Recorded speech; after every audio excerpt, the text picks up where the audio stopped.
Let me introduce you to Bo Miles, a unique and likable guy. Everyday life, friends and family makes up the artist's dream.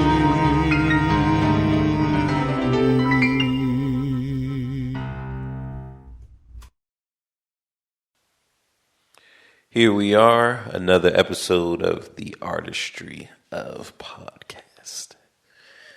I am Bo Miles. Bo.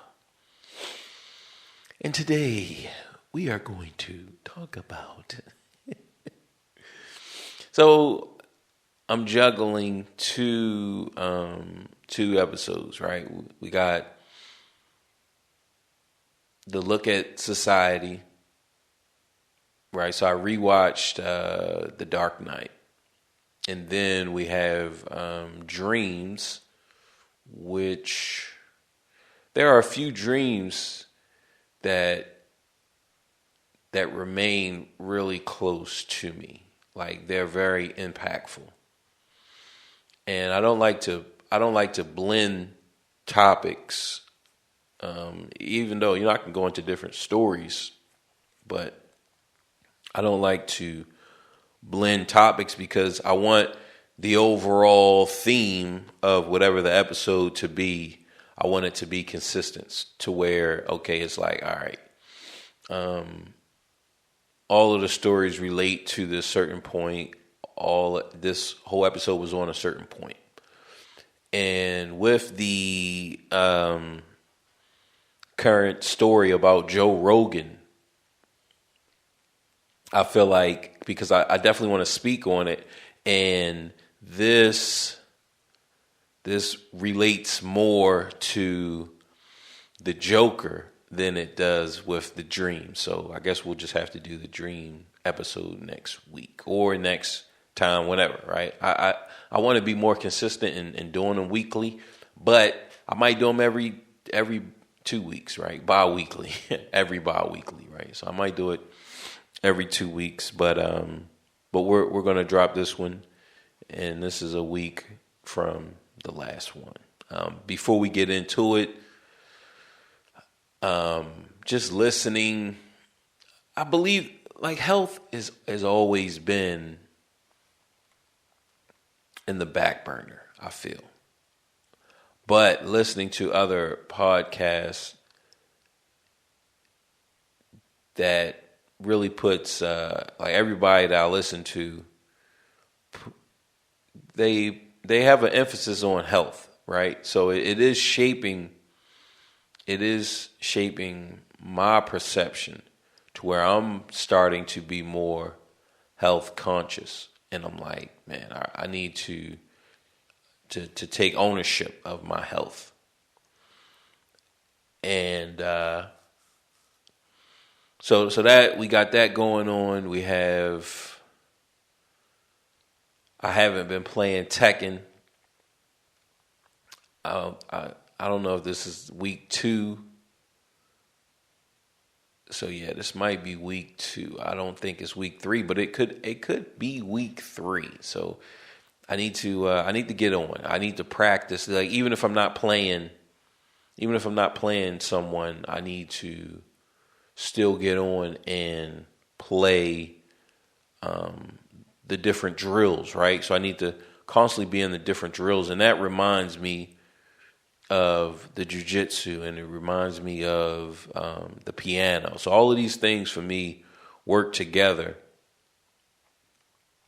So we got that, and then just looking at my kids, how they are developing and experiencing life now that they are older. My son's out the house. My daughter's about to get out the house. And just looking at the different choices that they're making and running myself back into the gambit and in my mind and saying like, okay, how did I handle these situations, right? And how could I have handled these situations differently? So these are some of the things that are actually that I'm dealing with, and we all deal with work and just everyday life and just juggling everything. And my music, I'm trying to, because I feel like my discipline and my focus needs to, like, I don't care to be on the wheel and just to be a jack of all trades and a master of none. Like, that doesn't bother me because I am not my work. I am not what I get paid to do. Right? Like that's not who I am. So I enjoy a little bit of everything. And I also enjoy being the very best that I can be. And I'm just trying to just navigate through those waters, right, of business and pleasure. So that was a recap of what I got going on in my personal life. But looking at, I think we'll hit the Joe Rogan at the end because it's all a part of this idea and the attack on that idea. But do we truly get out of it? That is the thing. And that's the thing that's what I walked away from it. Because like I said, I watched The Dark Knight again, which was an excellent movie. It is a good movie. And I don't even think that I realized it even when it came out, right? And because Heath Ledger had already passed when that movie came out. He had already passed. And I want to say that they were already talking about it being Oscar worthy. Like, I want to say that was the buzz around it. And remember, this is all from memory. And one thing that I learned, and we'll talk about memory a little bit in the dream part, the dream episode next week, but memory can get fuzzy and pull different things together. It can pull a lot of things together when you're looking, when you're just looking at memory. So from what I can remember of The Dark Knight, its release is that Heath Ledger, I don't know why I said Keith, but that's only just because I'm not looking. It's not like I'm looking at something. But Heath Ledger, he passed away, and his role, like, they were already talking about Oscar worthy. So I went into it, and I remember at the time, like, I remember not really, like, I liked the movie. That wasn't a question of me liking it. I liked the movie, and I realized that it was good, right? But it's even better now. It's even better now after seeing the third installment. What is it? The Dark Knight Rises. After watching the Dark Knight Rises and watching a whole bunch of other movies, and so when I went back to watch the Dark Knight, I mean, it was like, man, this was a really good movie. This was a really good movie. And Christopher Nolan, I mean, he really put his foot down. And those who know me, like, look, I'm a huge Christopher Nolan fan. Like, I love Christopher Nolan movies. And I love Ridley Scott's, what is it? I can't even think of the word, but it's like his visual compositions, or the way that he shoots a movie, like those landscapes, just like huge, large landscapes you get to see in his films. It's not like choreography, but I can't think of the actual word, but it was a word in my vocabulary when I was in photography, but I just can't think of that word. But Like, that's what I love about Ridley Scott. Like, I love that. And I think I even said in a movie, I think I said it on Wax, okay, in the episode of the podcast. I believe that I spoke about Dune, the latest Dune, and how like, I thought I was looking at a Ridley Scott movie, right? Like, some of, like, the opening, just the colors and everything. And I learned later, I found out maybe like a couple weeks ago, that one of Ridley Scott's like directors of cinematography or photography or something like that. One of his directors who worked with him on a bunch of movies, they worked on this movie, and I could tell, I could tell that it had that Ridley Scott-esque about it. And so Nolan is Christopher Nolan probably is like my number one guy, far as bringing story and the way that it's shot, right? Just he wants you to think. He forces you to think in his movies. And so it's like, man, Christopher Nolan. When I go back to watch this, The Dark Knight, right? It's like, man, this was just a good movie. Like, I'm gonna have to watch it again, and it's so crazy because when it came out, like, I wasn't even a huge fan of it. As far as like, if we look at the Marvel, what was it? Endgame. I think, what was the first one? Infinity War. I think both of them were called like Infinity War, Endgame, or I can't think of the freaking first of that Thanos, the Infinity War. Maybe it was called Infinity War, and then the second one was called Endgame. Now, I know is nothing just to look it up, but I feel like by me not looking it up, that's kind of me reliving the 80s and the 90s, right? Where you couldn't look it up. All right? Like, there was no looking it up. It was no Google it and let's make sure that we got our facts right. It was, you put it out there, and if it's wrong, it's wrong. And those of you, this is kind of like a little Easter egg. This is kind of like this is the interactive part. Those of you who wish to look it up and to actually see and know what it is, like, boom, this is a chance for you to do those things, right? So that's why I'm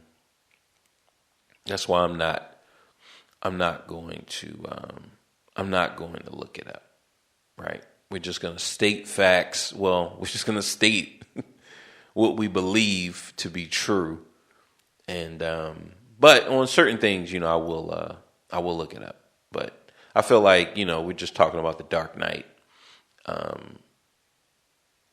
You guys can easily look up anything I got wrong, and I can check it as well. But for the most part, I mean, it'll be fine, right?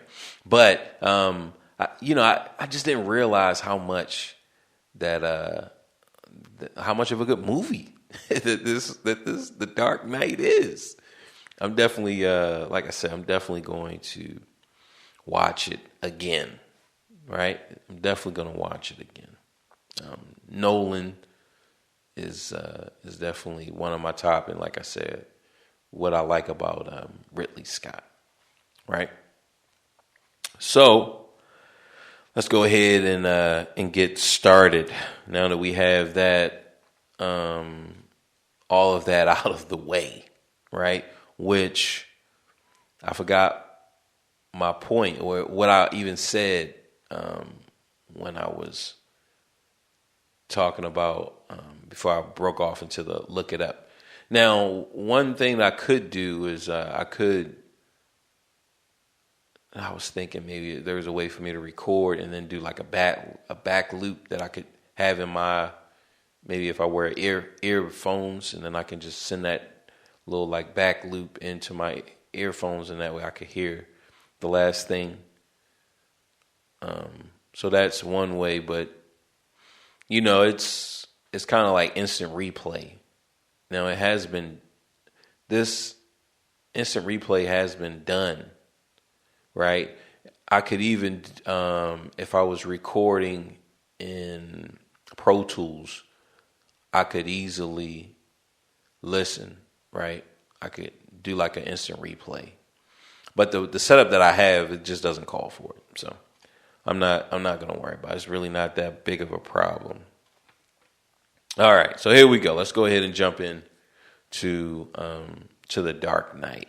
And this is not like a review, right? This is really just understanding the Joker and his plan, right? And we're going to talk about some could the Joker exist in reality, and just all of these villains, right? Could these villains really exist? Could Batman really exist? And there was actually a part of that movie that I feel like doesn't get enough shine. And this was the part where you got those people, the team of people acting like Batman. And I'm not sure if it was just one in The Dark Knight, and maybe it was more of them in the other one, or if there were, because like my memory is like, I thought it was, it had to have been more because they had guns. So it was like a team of Batmen, right? It wasn't just one guy. One of them got killed, and I think I thought that it was more, right? They had more Batman like impersonation, but maybe it was just from the first one, and then they kind of just settled in on the second one. So I'm definitely gonna watch. I gotta watch the first one now, right? So I gotta watch the first one so that I can see. All right, is that where my memory is throwing them all together? But all in all, this is something that is reality, right? Once Batman comes out and he gets a certain type of recognition or a certain type of shine, like the police, they are on board if they are putting up the bat signal, right? You're going to get a whole bunch of like copycats, people who like, I'm Batman, right? You're going to get a whole bunch of them. And that's something that I would like to see in these Batman movies, right? Where it's like a mob of Batmen. Because I believe in Batman Beyond, there's like a mob. Like the Joker is now in a gang. It's not just one person. Or in one of the storylines, the Joker is a gang. It's just a whole bunch of street thugs, right? So when I was watching The Dark Knight, like that really was profound to me. Just how many people would become Batman. Like they would like, look, no, I'm Batman, and that would be in any superhero movie, right? That when you inspire people, you're not just inspiring them to remain cows and to stay in the slaughterhouse and to be murdered. Look, Batman inspired me to just keep working my 9 to 5 and living this boring ass life. Like, no, man, that's not gonna happen. Like, Batman is gonna inspire people to quit their jobs, to become vigilantes, to work out and to train, to become fighters, just like him. Like, that's what they would do. And they had this fat guy. He was like the chief Batman. He was the leader of the Batmen. He's all out of shape and middle-aged white guy. It's like, yo, he's like a coach. You got a coach out there throwing on the cape and cow. And it's like, nah, man. Like Batman would have inspired kids who would have like been training since little kids, right? If you think of Hoist Gracie inspired a generation. He inspired millions of people, and he just fought on TV in 2 events. I want to say two events. The first two UFCs. The first fight he fought was the boxer. He easily dispatched of him. The boxer had like one glove on. That boxer wasn't taking it serious. I mean, that's just crazy. That's how delusional people are. People are really delusional. This guy put on his one glove. I want to say his name was Art. Is it Art Jameson? Now, this is something that I really would want to look up. Because it's like, yo, man, dude, what are you doing? But he really believed that one glove was actually going to help his opponent so where he wouldn't kill his opponent. This is the delusion. And this is still in line with government, right? This is still in line with government. This is why I say that when we watch these movies, I think I said it either within the last two episodes. It was definitely this year, right?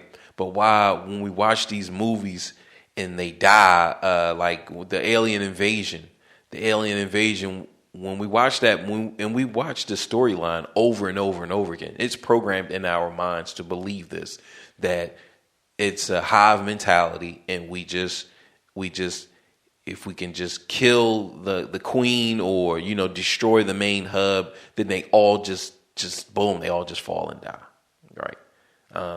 What was the movie? Live, Die, Repeat, which was a Tom Cruise movie, one of my favorite movies. But that's how spoiler, that was the mechanic of that movie as well, right? So here you got Art. I want to say his name is Art Jameson, but because let's say his name is not, and his name is something else. I don't want to keep saying it, and then people believe that his name is Art. But I want to say it is Art. But the boxer, he puts on one glove because in his mind, he's in the perception of the people, like, yo, you're a professional boxer. You've been boxing people, right? I don't look, it wasn't like he was a heavyweight and he murdered somebody, like he killed, but that was the idea that, look, man, you're a trained professional boxer who boxes and punches all day. You've been punching all your life. That you get in a ring with people who don't really, you get in a cage with people who don't know how to box, and they are going to die. You could kill you. A professional boxer punches you without his glove. The glove is created to protect us. That's what the glove is for. This is the thinking of the 80s and the 90s.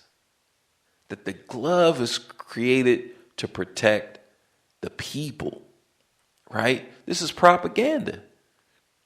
This is and the actual boxer believed it. He believed this. He hasn't killed anyone with his bare hands, just beating them to death, right? But yet he believes that he would kill somebody. So he puts on one glove so that, boom, when he knocks you down, right, those final blows would be with the glove, right? He has, he's like this. Look, man, you're in a cage fight. You're in a cage fight, okay? There are no rules. 9 times out of 10, when you're punching somebody and you're salt and peppering them up, a little bit of salt, a little bit of pepper, they're going to charge in and they're going to grab you. They're going to rush you. They're going to try to grab you. Like that. That's facts. Okay. This is any fight. This is how it goes. In boxing, when you're in the ring and you're boxing, you grab the referee if you're just holding a person, the referee will break it. They'll step in between. They'll separate you. And boom, let's get the fights back. Let's get the boxing back. So this boxer, he goes in there and he has his glove. Right, this is the thinking of the boxer, right? So he should know better. He should know that, look, this is not the way that it goes. But he's in a closed-in thing. That's like boxing, right? You're in an enclosure. You're in some type of parameters, right? So you're in parameters and you have a referee. So his thinking reverted back to boxing. The boxing ring. He thought it would just be just like boxing ring. You put me and him, right? And we're talking about him at his age now. He's probably, I want to say they was probably like 30. They were probably like in their 30s. At the time UFC won, I was about 13. But yeah, I think I was like 13, 14. So they're in their 30s. So like even me now. So that's me now. That means he's probably in his 60s or 70s. You put us in a boxing ring. Look, man, I'm going to get salt and peppered up, okay?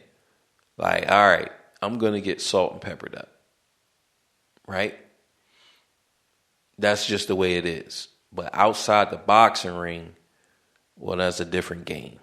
But we know this now, right? He went into it just oblivious, just believing the reality that was painted, that he had he participated in this reality, right? He goes in there, boom, Royce Gracie quickly dispatches him. Like it was nothing. It was nothing. It was easy, light work, right? Takes him down, gets the choke, easy. It wasn't even impressive, right? It wasn't even impressive. It was like, and I remember at the time thinking,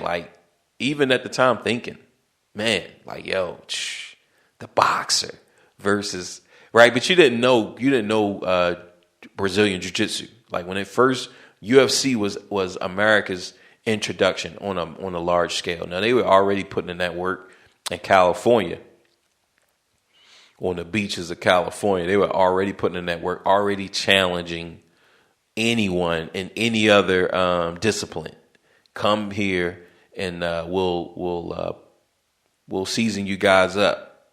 All right, we'll season you up. So they had already been doing this, but on a large scale, like the way America got it. And for the most part, I would say the world was that UFC, the first UFC, mainly America, right?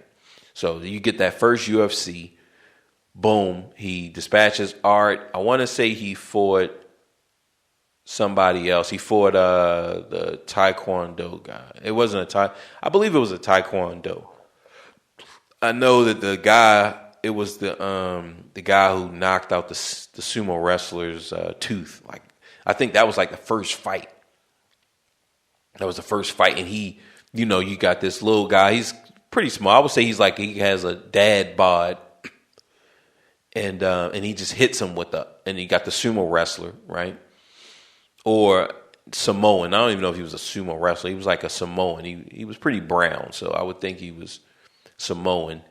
And they get in there, and he hits him like an open palm fist, and boom, knocks his tooth out. Like you just see it come flying out. So that was like the first fight. So then eventually Royce fights him, and I want to say again,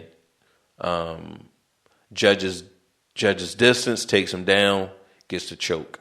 You also have Ken Shamrock. Ken Shamrock is in there. He's like a wrestler. So this is like the first time that, as an American, you're like, yo, man, this like wrestling. And I want to say it was like they was calling it like Greco-Roman wrestling. So it was wrestling with submissions, toe locks, heel hooks, like leg lock type of work. And so up until then, and Ken Shamrock, even then, was definitely a specimen, right? Was a slab of ground beef. Like, look, man, this guy was beefed up. He had the cakes and everything. So, just watching him, he was just slamming people down and just really putting in that work. So you knew that, okay, look, he was a formidable opponent and he was probably going to make it to the end. So eventually in the finals, in the grand finals, you have Hoist Gracie, who was skinny, like he's tall, he's lanky, and he's going against Shamrock, who was muscular. He's like, yo, he's like he could play Batman, right? He could even play he could play Bruce Wayne in like a Batman Beyond type of film where Batman is old. Like, yo, Ken Shamrock is ripped. He's shredded beef, okay? So you kind of felt like, yo, Ken was going to win, right? Like, and the idea of the 80s and the 90s was that these muscle guys were going to win. So you get Hoist. They're in a good battle, but Hoist edges out the win, and it just proves to the world that you don't have to be muscular, that the big, strong, muscular guy does not always win. And that's what Hoist proved. And when he sent that out, right, it shook up the world. It really did, because up until then, you did not believe that the smaller guy could win in a fight. You thought that, okay, if he lifts weight, like if he's a football player, like, yo, you gonna lose. Okay? You're gonna lose. Hoist showed the world that the smaller guy could win. The smaller, weaker guy could win. And it's even bigger than the Muhammad Ali, Joe Frazier, George Foreman. I'm sorry, because he actually lost the first Joe Frazier. Then I want to say he won maybe the second, and then he lost. No, I want to say if it was only two, he lost the first one, and then I know one of them, the Joe Frazier's cornerman threw in the towel. So maybe that was the third one. So maybe he lost the first one, won the second one, and then won the third one because he threw in Joe Frazier's coach threw in the towel. But George Foreman, Muhammad Ali and George Foreman, it was even bigger than that fight. It was bigger than that fight because Muhammad Ali was smaller, right? He was a smaller fighter. George Foreman was bigger and stronger. So you have those two elements, but the technique that he used to beat George Foreman would not work in a real fight. So like the rope-a-dope is not going to work in a real fight in the sense that you're just you're up against the wall and some guy's just beating on you. And I could say that it could work, right? It could work, but it's not technique. Like that's not technique. That's the same as Brock Lesnar and Shane Carwin, right? Shane Carwin is just beating Brock Lesnar up, and he like gasses himself out, and then Brock Lesnar gets like a choke. He gets him in a choke, and then he wins, right? But Brock Lesnar and Muhammad Ali are both trained athletes, and I think that like physically, like, yo, these guys are no slouch. Like if you look at them, Muhammad Ali, and this is the thing, like people like, yo, Muhammad Ali was like, yo, beefy. Like, yo, this guy wasn't no lanky, little spring chicken. Like, yo, Muhammad Ali had some size on him. He had some mass on him. Yeah, George Foreman was even bigger. George Foreman is even bigger. But Muhammad Ali was no slouch. Like, don't get it twisted, man. He had shoulders for days, okay? You look at his shoulders, and you say, like, yo, nah, man, I ain't... Nah, man, I ain't fighting that guy. You look at the footwork, just, like, look, man, he was a master. He was a master at this. This is you just not gonna hop in. I'm just not gonna hop in the ring with George Foreman in a boxing ring and do what Muhammad Ali did. Like, that's not gonna happen. That's not like, that is not gonna happen, right? But Hoist Gracie, right? He physically looked like the weakest person that you've ever seen. Like, that's what he looked like. And I'm sure it was kind of set up that way, right? Again, just looking at the structure of things, it was set up that way. Ken Shamrock looks like a Greek god, and Hoist Gracie he's small and frail. So it's like, man, this guy's about to get murdered, right? So when Hoist won, it was like, yo, man, it was just a huge victory. It was huge. It was big. It was like, man, this is what I gotta learn, right? Like, that's what it showed all the people who wasn't athletic. I'm in the gym doing push-ups and curls, and I'm running. I'm like a part of a Rocky montage. Like, all the people who didn't look like that, like, this showed you a way that you could beat the people who do look like that. And that's what Hoist did. And when he did that, like, everyone in America that looked like Hoist and that was smaller and that would normally not be able to take on these quote unquote bigger guys, all of them was like, yo, boom, Hoist, Brazilian Jiu-Jitsu. Like, it locked in. Like, Brazilian Jiu-Jitsu became American Jiu-Jitsu once that happened. And then you got UFC 2, right? And he fought Chemo, I think his name was Chemo or something close to that. And like, yo, Chemo was a savage. He was vicious, right? He was a beast. I think Hoist also fought the kickboxer and won. But he fought Chemo in 2, and that it looked like it was going, like, it looked like Hoist was going to lose. Hoist edged it out and he won, right? But and Chemo was huge. Like, yo, Chemo was a big guy. He was a big, strong fighter. Like, yo, who was striker, right? He had he was a big, strong striker. So it wasn't going to be as easy to grapple. Whereas Ken Shamrock was more of just a wrestler. He wasn't a striker, right? So that victory over him. So those 2 big victories sealed everyone wanting to be Hoist Gracie in America. Like there is no bigger person in America than Hoist Gracie. Like, and I think in the world, like, they say Hickson, but in America, it's just like the Nintendo. Okay, the Nintendo was an 8-bit system, but it was the biggest. It was Nintendo everything. What are y'all doing? Y'all playing Nintendo? Like, yo, they got Sega Genesis. Like, yo, nah, it's Nintendo. Like Nintendo was the space.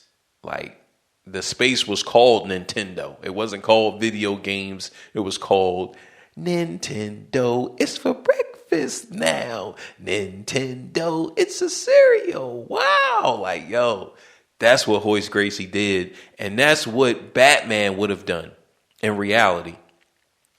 Batman would have done that throughout the world, right? Now, we just say, like, all right, you got all these other superheroes that's in these different cities as well, right? So he would have definitely done that in Gotham City. Like, everything that I just said about Hoist Gracie, it would have been a long rant about Batman. And everywhere you went, like, there would have been a Batman underground movement, right? Especially once he got the backing from police. from the Gotham City Police Department, the GCPD.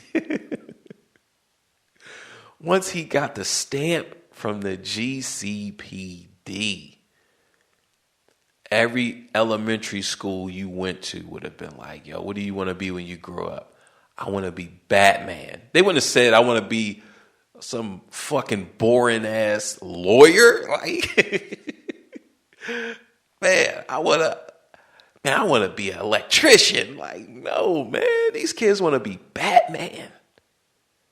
That's who these kids want to be. And that part of the movie, when you had those, those people like dressing up and pretending, really is not even pretending to be Batman because Batman is just an idea. Right? And especially if we don't know, like, okay, we know who he is, but when you don't know who he is, then everyone is him then. So anyone who dons on the cape and cowl is Batman. It's like a fighting game. Okay? Like, yo, I'm all right, I use Eddie Gordo, but Spirulgen is the Eddie Gordo in America. Right? So am I the fake Eddie Gordo? Nah, I'm not as skilled as Spirulgen. And it's like, all right, well, one day will he be as skilled as Spirulgen? I don't think so, but crazier things in life has happened. So, if one day I am the greatest Eddie Gordo player of America, the number one, it won't surprise me as much as it will surprise me, right? So that part of the movie, I just like, I want to see that developed. And I think that if Bo as a director, because you already know I want to do the Emmett Till movie, right, is going to be like Passion of the Christ, right? I'm going to do that. And I would do the Batman movie where people are, it's a whole, like, it's Gotham is truly inspired by Batman, right? Because he inspired, you see all the villains that he inspires, right? Just the fact that Batman exists is like a beacon for supervillains to go after him. And that in real life is true, right? The fact that Anakin exists in America is the reason why all these other players, right? And Anakin is a Tekken player. So all the people that I'm going to be naming, are going to be Tekken players. So just a quick one right out the gate. But I mean, in life, maybe I may mention Daigo, but all the players that I'm ever going to talk about, and any names that I drop, they're going to be Tekken players. Okay, that's just my game. So that's what I'm going to speak on. But the fact that Anakin plays Tekken and he's going around, he's defeating people. Boom, you got counter Anakin. You have all these other guys, right? And it's not to say that Anakin is good and Shadow is bad, right? It's just that Anakin was America's best player. And yeah, at the top, it just fluctuates. So one day he may be the best. The next day it may be Joey Fury. The next day it may be GM. The next day it may be Shadow, Cuddlecore, right? So it just fluctuates, right? And you get some new names, right? You're going to get some new names out there. But the fact that you have that one is the fact that others will push themselves even harder because they want to defeat. They want to be, I want to be number one. I'm number one, right? Like, that's what you're going to get. So the fact that you have Batman is the fact that you're going to have all of these supervillains come to Gotham City. The fact that you have Superman is the fact you're going to have all of these supervillains come and be attracted to, what is it called? His city is Metro, it's not Metropolitan. What the heck? Metropolis. So there it is, Metropolis. So you're going to have all these people come to Metropolis. And the Flash, I don't even know which city he's from, but But whatever city he occupies, right, you're gonna have these supervillains, and once his movie comes out, we're going to actually see what city is he from, right? And I could watch the Flash TV series on Netflix and to learn more, because I remember his show back in the day. I loved that show, and I remember I used to put on like a little red. I had like a red sweatsuit, so I would put my red sweatsuit on, and then I would tie my red sweatshirt around my head like a ninja, but it was like, I was the Flash. So that was just to show how the significance and the impact that Batman would have, and that's what my Batman movie would be. That would be the heart of my movie. It would be a whole bunch of people, right, that Batman has inspired, but now we have to deal with it. See, in the movie, they don't want you to deal with that, because it takes away from the villain, right? But it gives the villain more people to kill, right, as well. So that was one of the things that I never really thought about the first few times, because I've seen The Dark Knight several times, but I wouldn't say several, but I am going to watch I'm going to watch the whole trilogy. I don't know if I can watch it this weekend, because you got Valentine's coming up, but I'm definitely going to watch it. I definitely got to watch the first one again. I'll probably watch that today, actually. So that was one thing that stood out, but the big thing about that movie was the Joker. And so now we really have to look at the Joker, what he stood for, what he meant, his ideas, like, why is he doing this?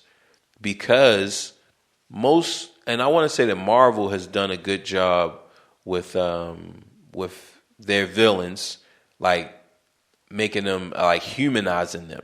And Batman has done that as well. Like they've done it, like the animated series. Like this is known. This isn't something that's new. With the inception of superheroes, the big boom of them anyway, when you just think of Marvel, because there were superheroes before all of that. But when you think about Marvel, and you think about like the X-Men, and you get Magneto, and Charles and Magneto were friends, right? Charles Xavier and Magneto. I can't think of his name, Eric something, right? But they were friends, and the persecution of the mutants by the regular humans, by the unmutated, right? Because they're still humans, right?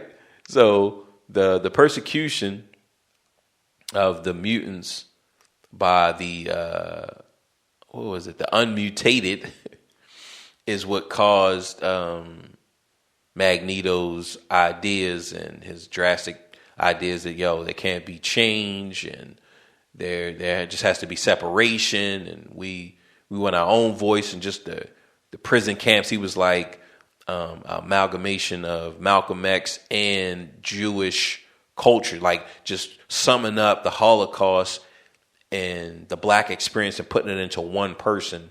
Boom, you're gonna have Magneto. And summarizing the other end of the black experience in America with Martin Luther King and Gandhi, you have Professor X, right? So you have these two clashes, and so you can sympathize, you can actually believe and agree with Magneto. So like humanizing and giving these characters good qualities or understanding is not new, right?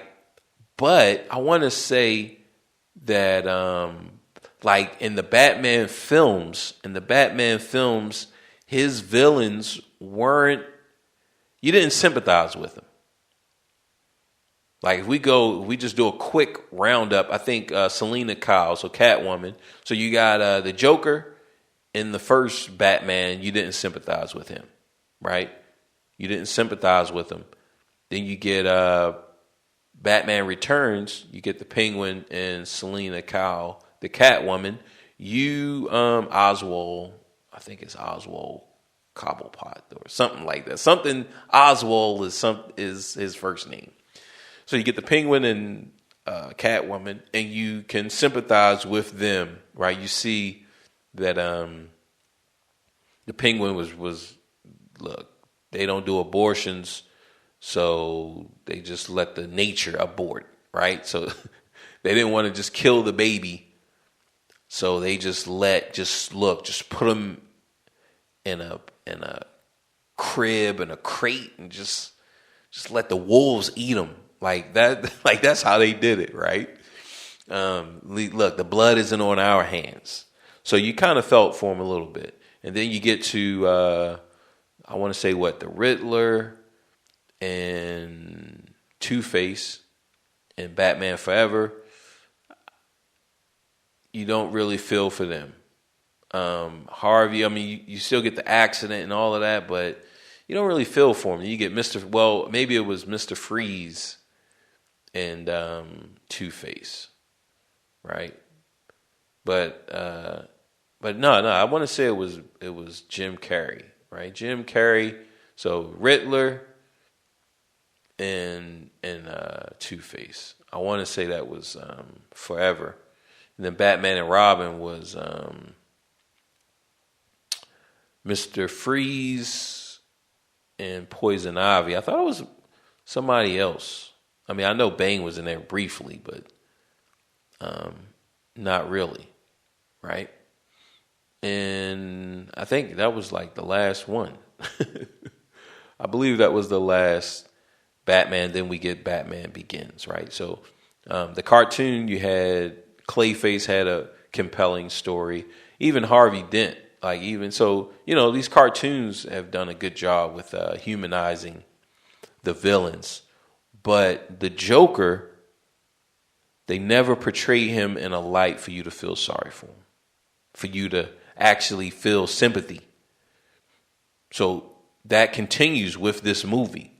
So, we start off and he's robbing the criminal's bank, right? So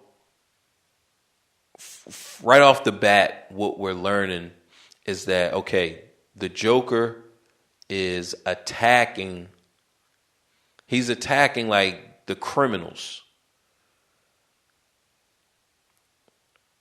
Like, boom, as soon as the movie starts off. And we don't know until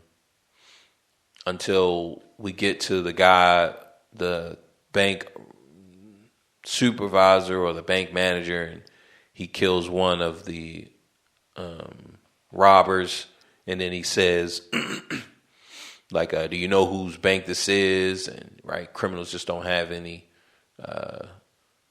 loyalty or whatever these days, right? So you get that. Now, just with that opening, if we look at, okay, how accurate is that? Because in that opening, you have these bank robbers, and they are like, after the job is done, after each little part is done, then they're like killing each other off. And so you get the one who kills the guy, right? And so they're thinking, oh yeah, I'm sure that the boss told you to kill me, right? So you're getting all of this. Yeah, the boss told me to do him. He's gonna kill. Like, now, one of the big fallacies with that is, like, criminal world is not like working at McDonald's. That's not how it goes. You just don't commit crimes with people that you don't know. You like that doesn't happen. Oh, it's a new guy. Oh man, it's a new guy. Look, man, you on fries today? Oh, I'm on fries. Look, man, let's get him trained up, man. Man, who hired this guy? Like, he put in an application, and I mean, everything kind of checks out. So I mean, we're looking for new criminals. So look, man, he's up. All right, let's get him in there. Let's see how this thing. That's not how it goes. Like that's not how it goes. So that's the first thing that's going to, like, so when you first, like, the first heist, that could never happen. That could never happen, because criminals, when you're committing crime, you know the person, like, you know someone has to vouch for you to even be in the circle. You cannot get in the circle. You cannot buy crack. And we're talking about weight, right? We're talking about serious. Like, yeah, you can go. You may be able to buy a vow. It's going to be hard. Like, for you to even, if you don't know anybody and you don't look like a crackhead, you don't look like somebody that's on coke, it's going to be hard for you to buy it. It's going to be hard. Like, it's going to be hard for you to even buy that. It's going to be hard for you to buy weed. It's going to be hard for you to buy E. It's going to be hard for you to buy lean. Like, you have to be introduced. Someone has to vouch for you. That's how the criminal world works. Now, if you look the part, though, if you look like a crackhead, you can go up to, your local dope dealer, your local crack dealer. Hey, man, you scratch it. I just want to get some crack, man. Right? You could do that, right?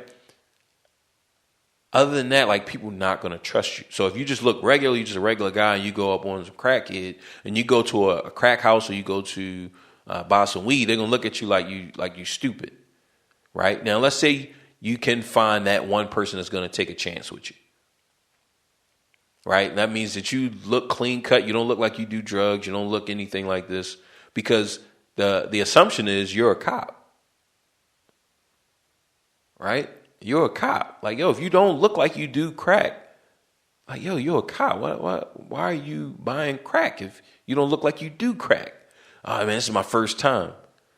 How you even know that I even sell crack? Like, yo, that's a problem, right? So we have to establish that. And periodically, I'm going to be jumping in and out of reality and movie. And it's for that same reason when I brought up the Art Jameson, that boxer from UFC 1. It's for that same reason. Because remember, he is a trained boxer, and he got in the ring, in the cage, in a cage street fight with one glove on, because he believed that he was going to kill somebody. So I get, because people will be like, man, but it's a movie, man. You look, man, it's not about spoiling the movie. The movie is still good. But we have to be aware of reality so that you're not the next Art. You're not the next Art. Okay? And you get in some street fight, and it doesn't have to be a street fight, but you get into a situation, and because you are not aware of reality, you're not prepared for reality. That's the reason why I have to put reality in all of these movies. It doesn't take away from the movie. The movie is still great. The Dark Knight is a great movie. But that first heist is not real. You guys need to know this. You need to know that shit does not go down like that. So that when things come in your neighborhood, when you go into a criminal or a hot neighborhood, right? A neighborhood that's filled with crime, a city that's filled with crime, you know how reality works. Because if you go in there like TV, like, yo, it could be a big problem, right? And we even saw that with Art. He was a professional trained fighter. He was a professional fighter. That means he made money fighting, but yet he still believed something that was not real. He believed that he was going to kill someone, so he put on one glove so that he can just, hit him with that glove. And from his loss, you never, ever, ever, ever, ever, ever, ever, ever, ever, ever, ever, ever, ever, ever saw somebody with a boxing glove step into a professional mixed martial arts fight. Okay? You never saw that again. Why? Because I'm gonna kill somebody? Nah, dog, you ain't gonna kill nobody. Like, yo, you about to be murdered. Okay? That's what happened. So the first part, the crux, the fulcrum of the Joker's first crime in the movie that we see, that would never happen. Like, that would never happen because all of those goons, they would know each other.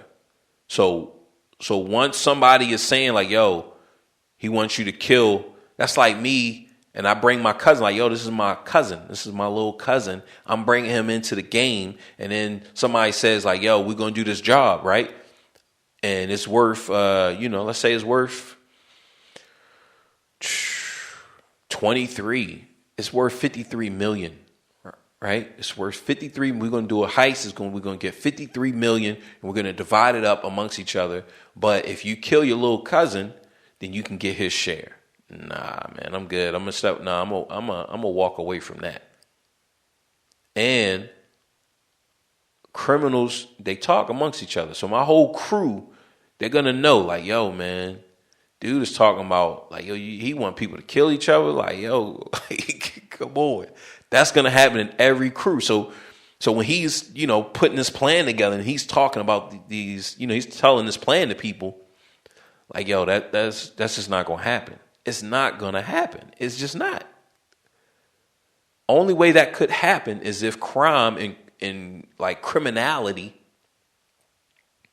if crime and criminality was like working at Starbucks or working at Walmart, right? You have all of these people who don't know each other all working together. Now, if there was a system like that in place for criminals, because there are no honor amongst thieves. And that was the statement, like that was the ultimate statement that the Joker is saying, right? There is no honor amongst thieves. And I mean, that's true, right? But then you say, well, okay, so is crime like family or is crime like a business? Is crime like family or is crime like a business? Now, you have, when I say white crime, we're really just basing this off of the Italian mob. You got the Italian mob, and then you have black crime family or black. I mean, it's not really, I mean, you could just say black mafia, but it's not like that, right?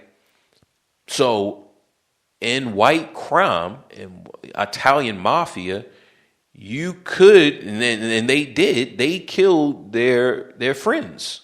If the order came, like, yo, if the order was to kill your friend, he did something, whatever the ramifications or whatever the qualifying elements were to kill your friend, even the person who brought you in. Right? Like, yo, whoever brought you in, if their number was up, well, then their number was up. And we did fight. Like, we did fight amongst each other. Like, I remember in different gangs, like, and we had a gang. It was Murder Mob. And I talked about it in an episode before. And Murder Mob, we turned on each other, right? We eventually, we started to, and it's the idea that I think it's like a starved dog. And the reason why I'm laughing, because I know I'm going to mess up this saying. Like, I know that I'm going to make it extra long and it's a really short quote, but the idea is that a starved dog will eat on its prey until there's no prey left, and then it'll start to eat on itself. It'll start to consume itself, right? And that's just like the body, the human body, right? We eat, but if we stop eating, then the human body will start to consume itself, start to eat the fat that's on itself, and start to eat as much of it itself as it can to keep the body or the main central going. So that's what happened with us. So, we went around and we was causing ruckus and chaos in a certain area. And then once we consumed all of our ops and just, nobody was out, then we just started to feed on ourselves. So then we would come up with whatever we had to. We would vilify one of our members in the gang, and then boom. So now that member is no longer part of the gang. So that the way that you got out of that was you was getting beat. You was getting beat out of it, and that told you, yo, don't come around here no more. So we did that, right? Like we did that, and so, but once we started, like I want to say by like the third person, it was like, yo, boom, people just stopped coming. Like, yo, nobody was coming around because it was like, yo, I could be next, right? I could be next. So that element, it is in black crime, right? But we're talking about thugs, and we're talking about really cancel culture. That's really what we're talking about. We're talking about cancel culture, and that's what happens. Like you can check any of the gangs. There's going to be some type of rift between them, and then really it's just cancel culture just goes through and destroys. Cancel culture is like cancer, and it just destroys the people. It destroys the gang. But Italian mafia, Italian families, the structure of it is so that you have a boss, and the boss sends out a word, and then that word gets executed. Tony's a rat. We need to deal with him. Now, Tony made you, right? Tony made you, but so that means you the closest one to him, so you can take him out. Boom, you take him out, right? And at any given, you know what you're doing. You know what you're doing out here in these streets. You know what you're doing. So you're out there and you're, that like, yo, I'm doing this, I'm doing that,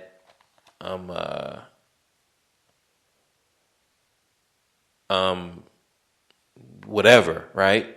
And it's like, okay, so I know that I'm doing work. So if I'm selling heroin and I'm selling crack, and I'm selling it to two different rivals, and I'm selling it to two different rivals, two different rivaling neighborhoods. Like, yo, I know that my business practices is not legit. Like, yo, it's not good. Okay, it's not that I'm selling crack and that the crack and heroin are killing people. It's no, I am profiting off of these two people, these two warring factions. And when one of them hears about it, like, yo, it's going to be a problem, okay? It's going to be a problem.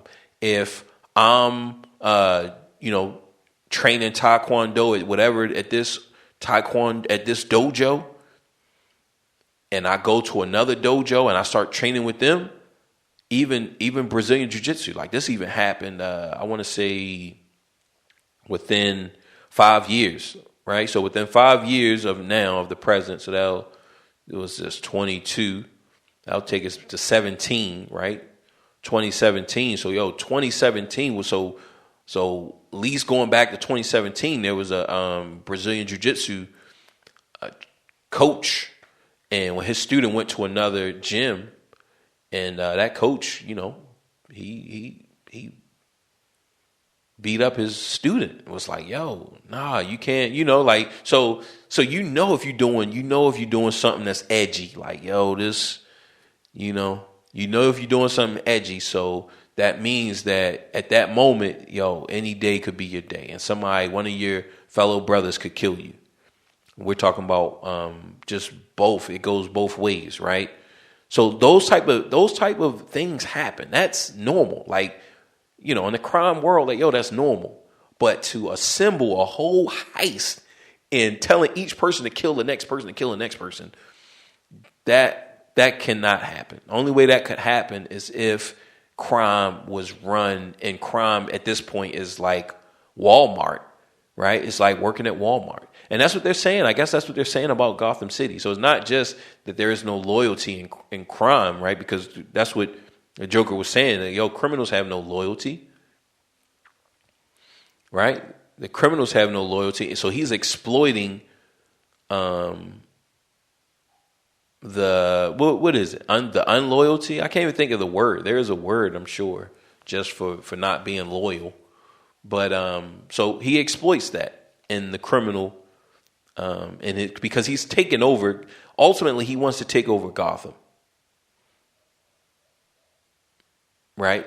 Like, and this is like, even if he just wants to destroy it, even if you just want to destroy society, right? I mean, to destroy it, and to do what? And then to what? You just going to just look, man, let me go to another city, right? And then I'm gonna just go to another city and go to another city. But we know just from Batman lore that, like, yo, the Joker is in Gotham City. Like, yo, that's where he hangs out. That's where he resides.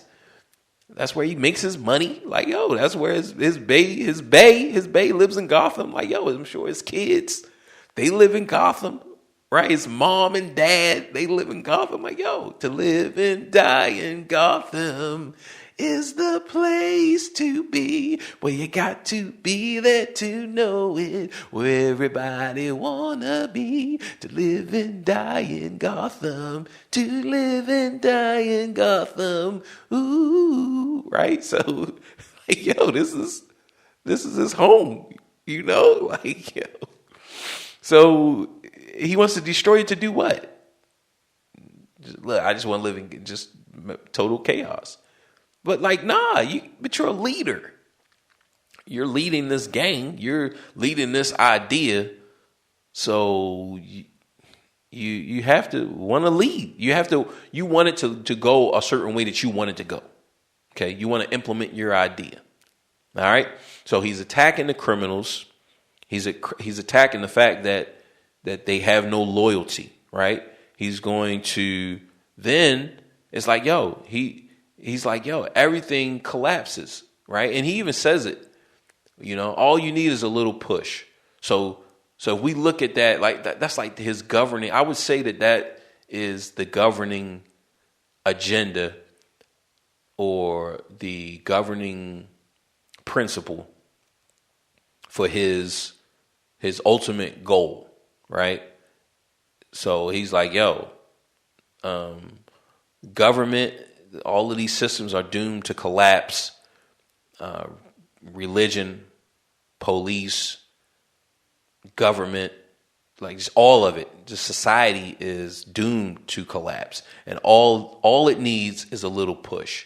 So he, boom, gets the ball rolling with the criminals, right? Only thing they need is a little push, and they'll start to eat and consume themselves.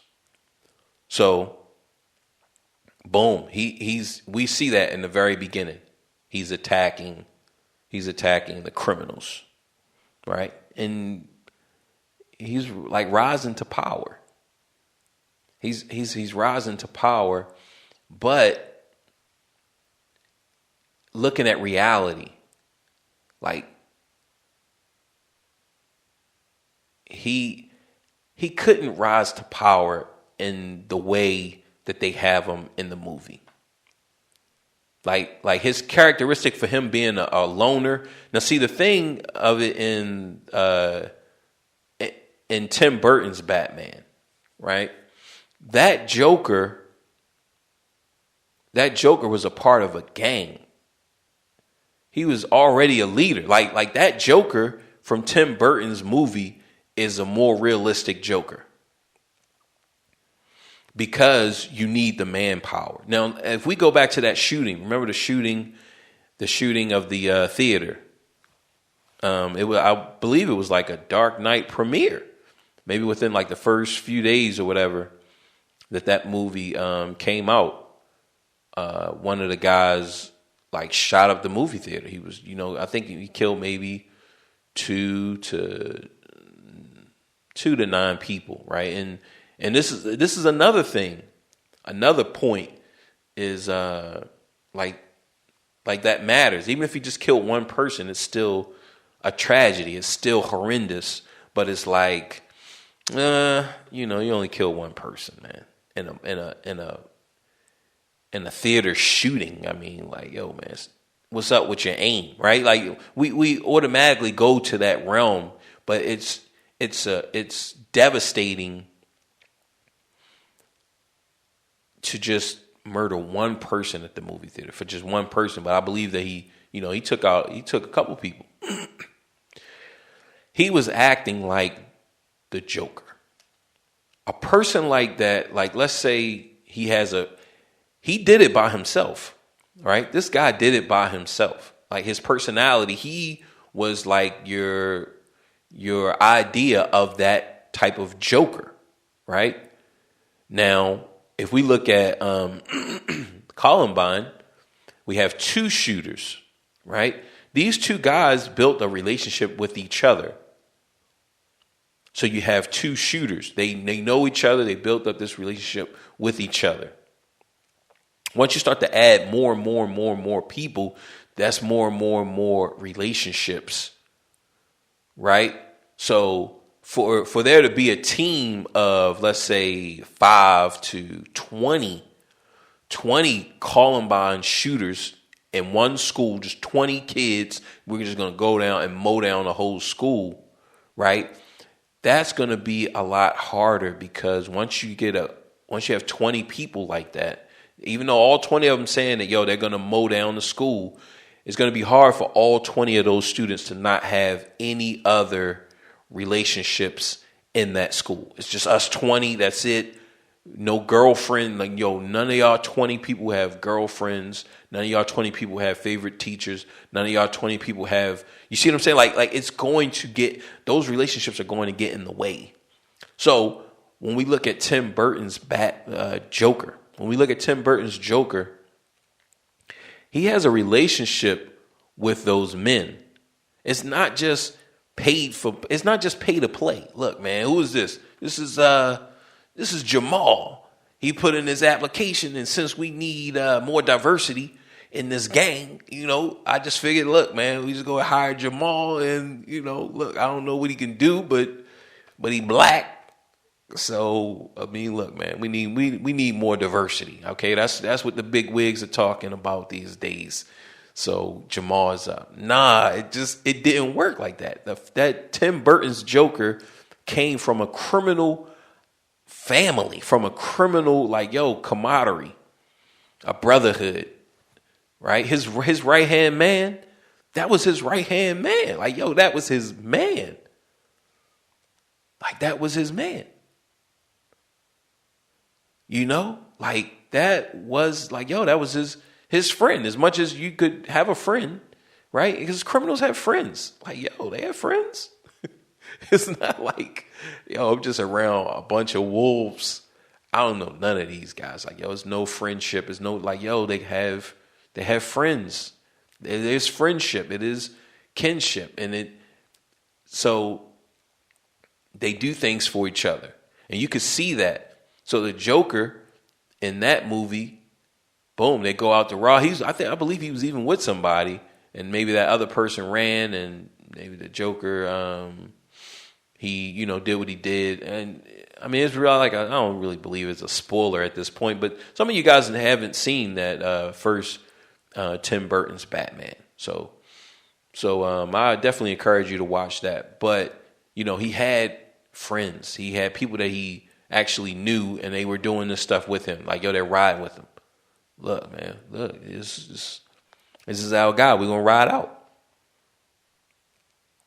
So that's more realistic for guys to commit these crimes. These are regular. We've seen these guys over and over and over. The Joker from Christopher Nolan, The Dark Knight. Christopher Nolan's Joker, it's kind of like he is using he's using mob mentality to push an agenda and to disappear. So like he's at the front of these crimes, but he's also within the crime, and you actually see it where he's actually partaking in these crimes, and not even these thugs know who he is. Like they don't even know who he is. Like they are oblivious to who he is, right? And we know that that like, yo, that's not real. Like it's just not real. It's not based in reality, right? The real Joker would be like that guy who shot up that theater. He would be like a solo guy, right? Like the Nolan's interpretation would be that solo. Like, yo, he's loony, because that's all right. You just want to see the world burn. Some men just want to see the world burn, which I don't think that's not a good. I can't think of his name, but I might have to put that quote put it in this episode, because Michael Caine, I believe, is his name, but a great actor. You know, I love his voice, and I just it was just so much good about that. So much good about that movie, right? So he's hitting the criminals, right? He's preying off of no loyalty, which, look, man, that's just not going to happen. Okay, and he's saying that, like, yo, that we have traditions. Traditions lead to rules. Rules lead to rulers. Right? That we haven't changed. Like, yo, the humans that were here, the primitives, the so-called primitive cavemen, or just out in the field, right? Because everybody didn't come from caves. Some people lived, right. They seek shelter in caves, but all of humanity didn't come from caves. But the people who are just out in the field, right, just out, they just out, yeah, right. Those people are the same as us. We like to believe that we have some type of evolutionary difference, but we're still the same. Still that brute, just will kill or be killed. Only the strong survive. It's nothing but chaos. Like that's what the Joker is saying. That's what he's saying, and that's what he's trying to prove. Right? Now, in that, we get to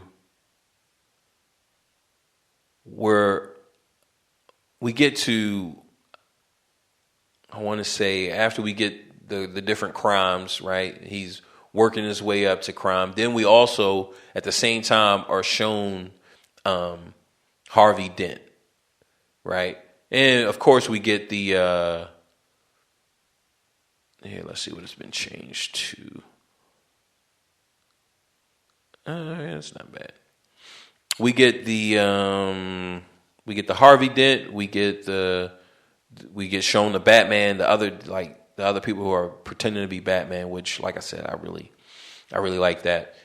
We get shown Harvey Dent because remember, if the Joker is saying that we're all just, crazy and loony, we're all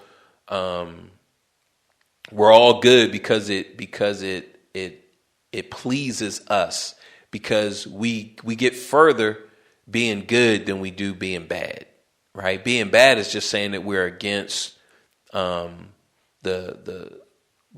norms. We're against the government norms. We're against those norms. So that means you're bad. If you're not in line with the rules, then you're bad. And the Joker is saying, like, yo, nah, we're all humans. We're all bad. Far as, like, yo, we're all. The only reason why we're following these rules and we agree this social contract, the only reason why we're agreeing to these rules is because it serves us to agree to these rules. But whenever it doesn't serve us to agree to these rules, whenever it doesn't serve us to be quote unquote good and law abiding citizens, then we will revert to our true nature, which is kill or be killed, only the strong survive, quote unquote loony and crazy, right? So that's his argument. That's what he's saying. He's delivering this through his actions, and bringing Gotham and destroying Gotham is to send it back to say like, yo, we're all like this. And boom, in order for us to really see it, I had to grab this. In order for us to really see it, we have to set up, okay, who has everything? And it's going to be Harvey Dent. And that's who we have. We have Harvey Dent, big HD. Okay? We got big HD in the house. Harvey Dent. And we're just showing that he's good. He's good looking. He has a beautiful woman. He's fighting crime, right? He's with the establishment, and he's bringing on this pain towards the people. And this is, I mean, we just think about like police and government and lawyers and all of the different systems that are in place. We think about those systems. Those systems are run by people who are people. So that means they can be corrupted. So quote unquote, right? Because it's not even a point of corruption. It's just, look, this is who we are. So why are you denying who you are? Right? Like you rather see and maintain an image that you're not. But why? Right? And this is in one of his stories when he tells, you know how I got these scars. This is after they go after Harvey Dent. Now, the first time you hear the story is when he's taking on the criminals. He's, going after the criminals, which we'll jump back to. But like I said, this isn't like a chronological breakdown where we're going scene after scene. But in that, okay, you don't want to see reality, right? That he tells in you want that. How did he phrase it? You want to know how I got these scars. I think that's what he said. Which I actually should have wrote his actual words, or let me tell you how I got these scars. But either way, it was one of them, one of those lines. But he tells the story of his scars, and he says that he was a gambler, right? He was a gambler, and he got into debt. So I want to say it was him. I want to say that he caused the scars for his girlfriend or his wife, right? But so I want to say he starts off saying, I had a wife, or I had a girl, or I'm dating this girl. I want to say it was his wife, and I want to say that he is the one who goes into debt, and since they can't collect from him, they can't get the money from him, so then they grab his woman, his wife, and then they cut up her face. Right now, she is like, of course, like a woman, and her face, her beauty, even because they didn't do a flashback. But if they did a flashback, I think that everyone could see who. I believe that every person's interpretation of what that woman looked like would be roughly the same, right? And I don't think that she's going to be like just strikingly beautiful, but she's going to be beautiful, right? She's going to, because I think all women are beautiful, like, and not even in a sense like you're beautiful, not in a like a romantic, no. I think all women are beautiful because I'm a man. I'm a heterosexual man, and I'm attracted to women. So, God put something down on the inside that makes me attracted to women, and that thing is in all women.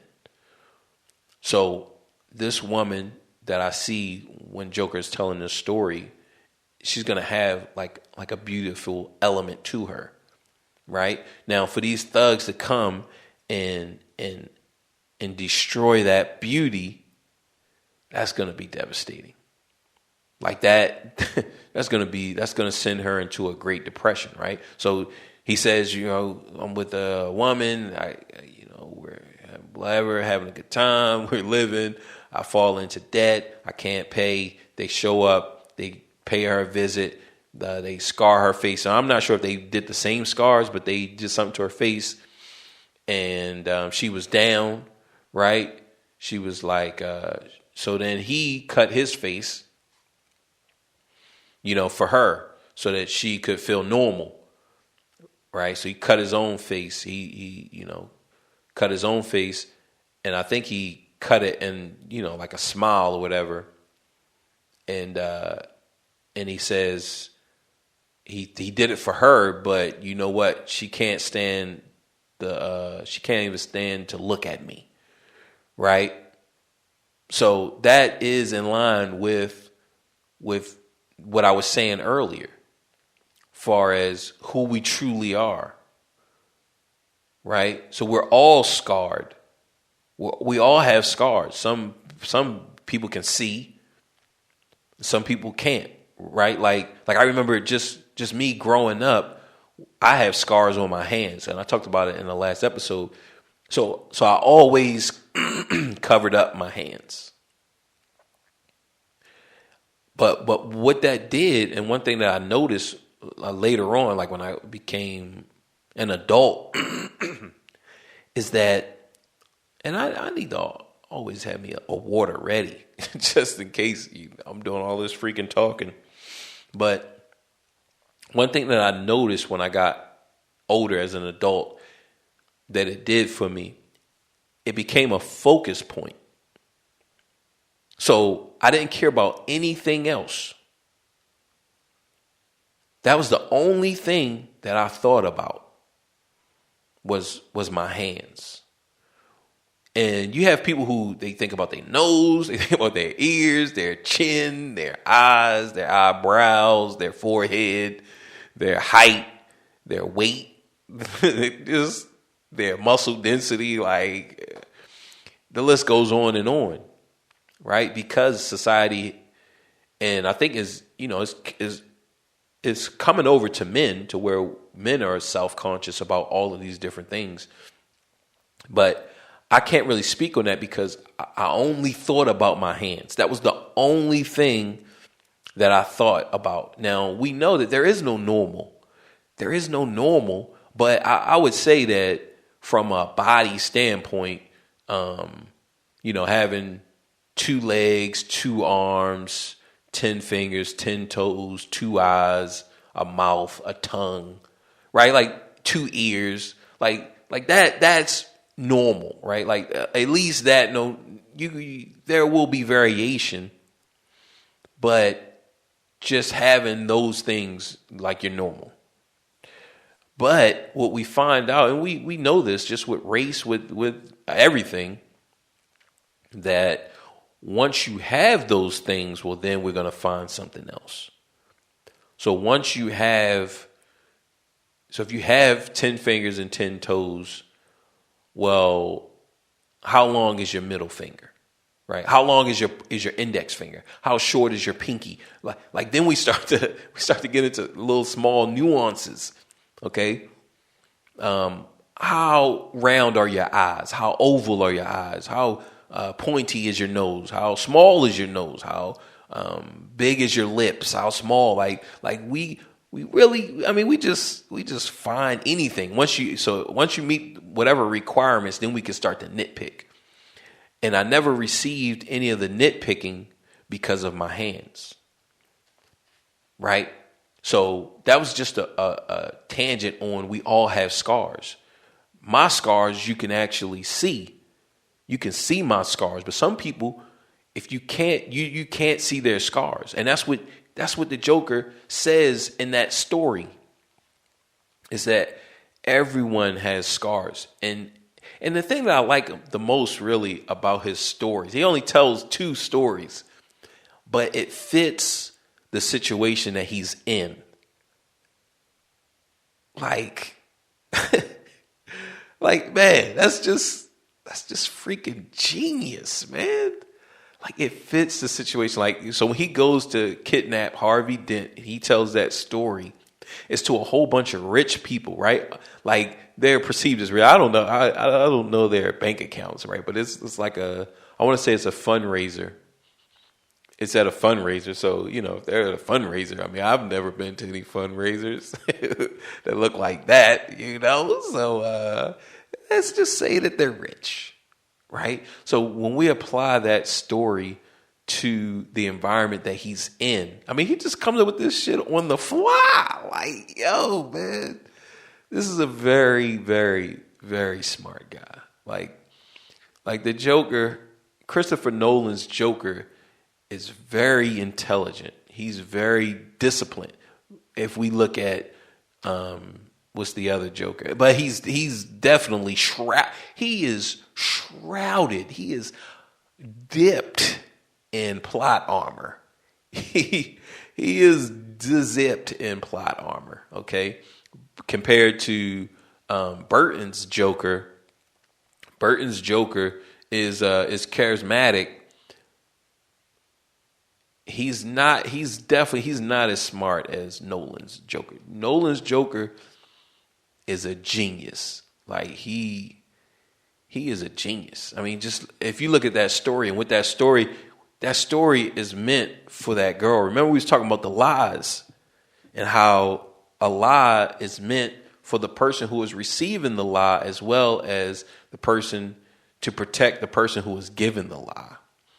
So we don't know if that is a lie or not, but we know that it pertains and it tells that story. It tells and it makes the point if you're trying to look for it in that situation, in the situation that he's in. It's saying how he looks at them and how they look at him, right? Like, yo, they can't stand to look at him because when they see him, they see themselves, right? And his wife, for her to get slashed in the face, like that's just what happened. It wasn't her fault. That's just a part of life, right? But that's a part of life that she's not trying to deal with. So when he does it to himself, then she really because it reminds her of what happened to her, right? And she doesn't want to be reminded. And he is just a reflection of them, the people that he's coming after, right? He's coming after Harvey Dent because Harvey's cleaning up, right? Harvey, and he's already in cahoots with the criminals, which we're gonna jump back to them in a second, right? Which that happened before this, but like I said, we're jumping all around. Like this isn't a review. You guys need to go see it. You guys need to see it if you haven't, and if you have, you need to watch it again. But just looking at the Scar story for the criminal side, he goes and he tells the story because he had already after he took the money. He robbed whatever McConey's bank or whoever bank he took, he stole from. They're in a meeting, right? It's all the different gangs, like right, the different you got the different gangs, and they all meet, and that like I said, like that's based on like white mafia, Italian mafia, which like they would meet. All of the different families would meet And the black gangs, I'm trying to think of a situation now when there was like a peace rally, like the peace treatings and things like that was held back when in New York, and I want to say it happened I don't know if it happened in Chicago, but I'm sure it did. Like, I'm sure, because what happens is like someone will come to say like, yo, we need peace. They'll say like, yo, we need peace. So then they'll try to get all of the different gangs together to kind of voice peace. That's the only time that I'm aware of different black gangs coming together, is in those peace rallies. Other than that, and I'm talking about just like sitting down with, other than that, they're going to meet on the field. So let's say if it's a basketball game and one like kingpin he's investing in a player or a team, and then another kingpin is investing in a player or a team, and so like they get together like that, but they don't, like, they're not together. They're not sitting. They're not like talking with each other, and it's friendly. Like, yo, it could pop off. Okay, it could pop off like at any second. It's no, yo, we're doing this. This is our turf. Y'all shouldn't be here. What's on the agenda? Like, yo, okay, this one has these streets. Yo, y'all came over and a couple of your goons roughed up some of, like, yo, that does not happen. Okay, not in any of the situations that I'm aware of.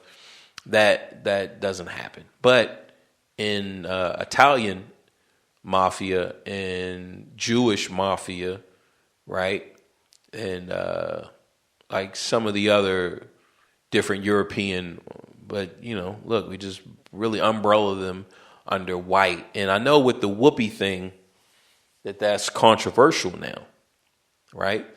Because Whoopi, in her statement, I'm not like quoting, I'm not like reading it, and read exactly what she said, but ultimately what she was saying is that Jewish people are white and the Nazis were white.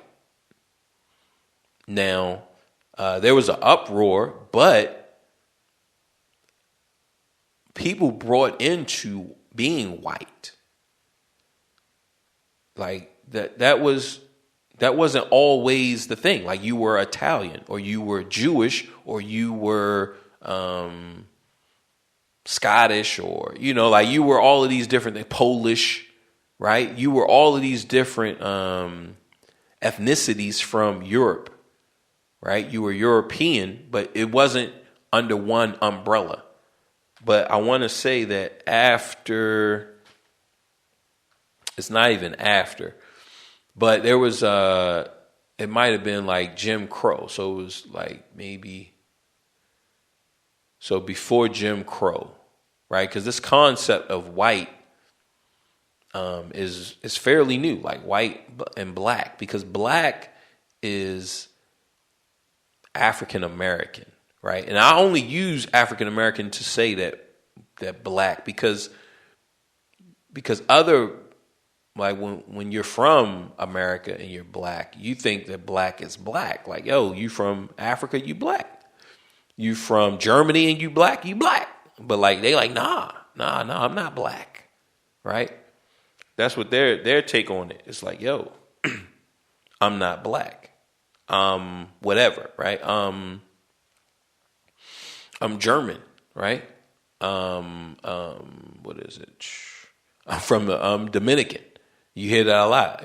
I know black, right? That's just them, because in America we're like, yo, if you're black, you're black. But they're like, yo, no, I'm not black. I'm from Dominican Republic. I'm from DR, right? So they like, yo, okay, well, So this concept of white and black is new. It's fairly new. It's an American construct. But at some point, and I mean, it's all recorded. It's not even like it's vague, but at some point there was a buy-in, and this is during I want to say like maybe the civil, like Jim Crow type stuff, where it was, okay, we're segregating. You can you can be white, and you'll take on these amenities, and you'll have these amenities, or you can be black, and then you can have all of these disadvantages, right? And no one is going to say like, yo, man, I want those disadvantages, right? Like no one was going to say that. I want these disadvantages, because I want to say that even during that time, people from India would come over here and they're brown. And they're like, yo, no, I'm white, right? Because white just meaning that like, yo, I get privileges. Like, yo, I'm not a descendant of the slave trade, and how y'all treat black people. Like, yo, I'm not that. So like, yo, they're like, yo, I'm white. This is people from India, Bangladesh, and all the other countries, right? These are those people over here in America, having to make a choice and saying like, yo, am I going to be a part of the losing squad, right? And we're not saying in far as inferiority, we're just saying like, yo, the government is going after these people. The government has set up this structure for these people to fail. And this really has so much when we think about the Joker and what he's saying. And this is something that hasn't been addressed in any of those Batman movies, but it's real. And this would be his case, right? This is definitely, you guys know that this would be in my Batman movie, right? Now, is it going to be as overt? Like, who knows? But it's still real. It's still real. It's still reality. And it's not just black. It's any minority. Anyone that's different. Anyone that's different, because it's just mob mentality. But the only problem in reality is it was actually infused into government practices and in law. It was actually on the books. Racism, right? If somebody says a bad word, that's not racist. Racist is racism, and racism is a systematic oppression of a group of people, in which saying systematic meaning government. There's government oppression of people. That's racist. That's racism.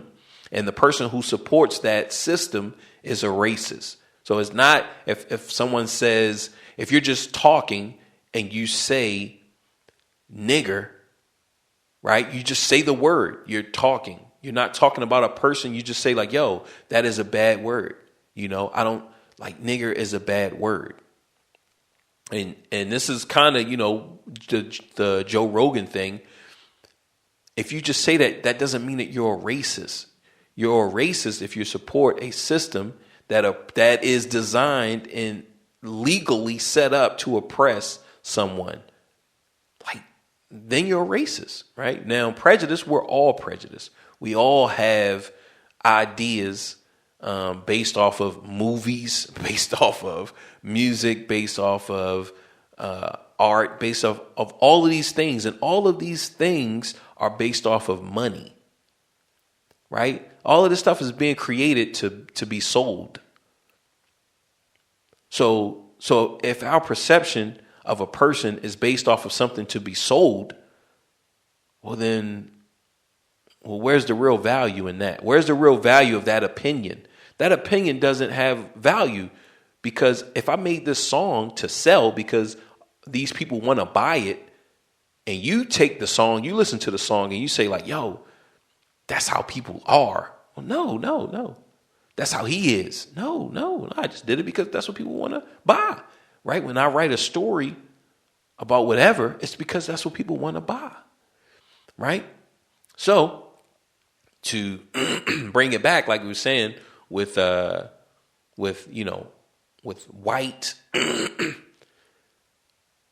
and we're talking about the mobsters. We're talking because Whoopi, she was saying that the Jewish people, Jews are white, and the Nazis were white.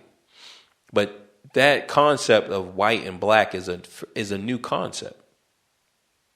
It's a fairly new concept, and those people brought into it. And when I say those people, I mean Europeans. They brought into that, and that's why it's not even. That's why we're in a situation that we're in. But anyone would have done it. If some black people could have brought into like, yo, I'm white, they would have. We know this because some black people in New Orleans and in the South had slaves, right? But they said, yo, I'm not black, I'm Creole, right? They identify with the white, with the European ancestry, and they had the money to back them. Like, yo, if their father or mother was French and had an estate, right? They like, yo, I'm here and I got millions, back in those 1800s and 17 and 1500s. Like, yo, I'm rich. So they were treated as such, right? They would have slaves, they would have whatever, right? Like, yo, they had the money and they had the backing. But once, the New Deal, Reconstruction, so you had the Civil War, and once I want to say like after the Civil War and you had Reconstruction, and they made a deal, the South and the North made a deal that the North would withdraw their troops from the South. Then white rule was brutally enforced, and those Creoles, they became black overnight. Like, are you black? And everything that they had was taken from them. Now, before the war and before all of that, like, yo, they were Creole. Right? But once you get this idea and you start to define, okay, look, I'm white and this is what white means. You're black and this is what black means. And I get this and you get that. Right? It's just a pillage. And this is what's been happening in Europe just since the beginning. That's what makes Europeans so fascinating. It's the written, documented traditions, right? African tradition was more of an oral tradition. So it wasn't documented. So a lot of the things that happened, it was just passed on. But we learned from one of those, the last episode, that time, when it's not being recorded, it gets fuzzy. We know this. It gets fuzzy. And, by the Europeans recording and writing everything down, just like the Chinese and the Japanese, by them writing everything down and recording, even though the Chinese would destroy previous dynasties, right? Once you got overthrown, like, yo, let's just destroy all of that. But they still wrote down theirs. So we still have an idea of how things were before. We just are left with whoever was the last ruler, right? But if we look at just culture, we look at Western culture, even Eastern, and it really doesn't matter. I mean, all of it is beautiful, but you're able to track. You're able to track. And this is what, like, yo, Europeans, they've been doing this since their beginning record, since their first entries. This is what they've been doing to each other. So the systems that are set up in place, like the ghetto, all of that stuff, they was doing this already over in Europe. Taking Jews and sending them off to, look, we're going to, destroy them. And it's not even It's not just Jews. So the point I'm making is not that okay, they don't like Jews and they don't like black people. No, it's not that. This is unified human behavior. This is human traits, and this is what the Joker is saying, is that this is human behavior. How you treated the Jews, how you treat black people, how you treat the Brown brothers, right? Because in every I don't even want to say Spanish because Spanish was imposed, right? Spanish is a language that was imposed on the people of South America, which is not even South America because it was there and the people were there before it was named America, before the Europeans came over and named it America, right? So the indigenous people of this land and the southern part of this land and the northern part of this land, they were already here, right? So I'm not saying that the Europeans, they don't like the indigenous people to this land and to the south and to the north, right, of this side of the hemisphere. They don't like Browns. They don't like Jews, right? They don't like Scottish. They don't like Scandinavian. They don't like pick somewhere. Kyrgyzstan. Like you can name anywhere, but it's just human behavior. And that's what the Joker is saying. And in that story of his scars, right? Going back to the first story that we talked about, this is the second story. But these are the scars of humanity. And when you show people this, they don't want to see it. But this is who you are. This is who we are. And it's only by looking at it can we say, like, yo, we need to change. Like, yo, this isn't working. So back to his scar story with the thug, right? He gets into it with the thugs or whatever. He takes over, right? Because remember, they had this big meeting, and he gets in, which, like I said, that couldn't happen. That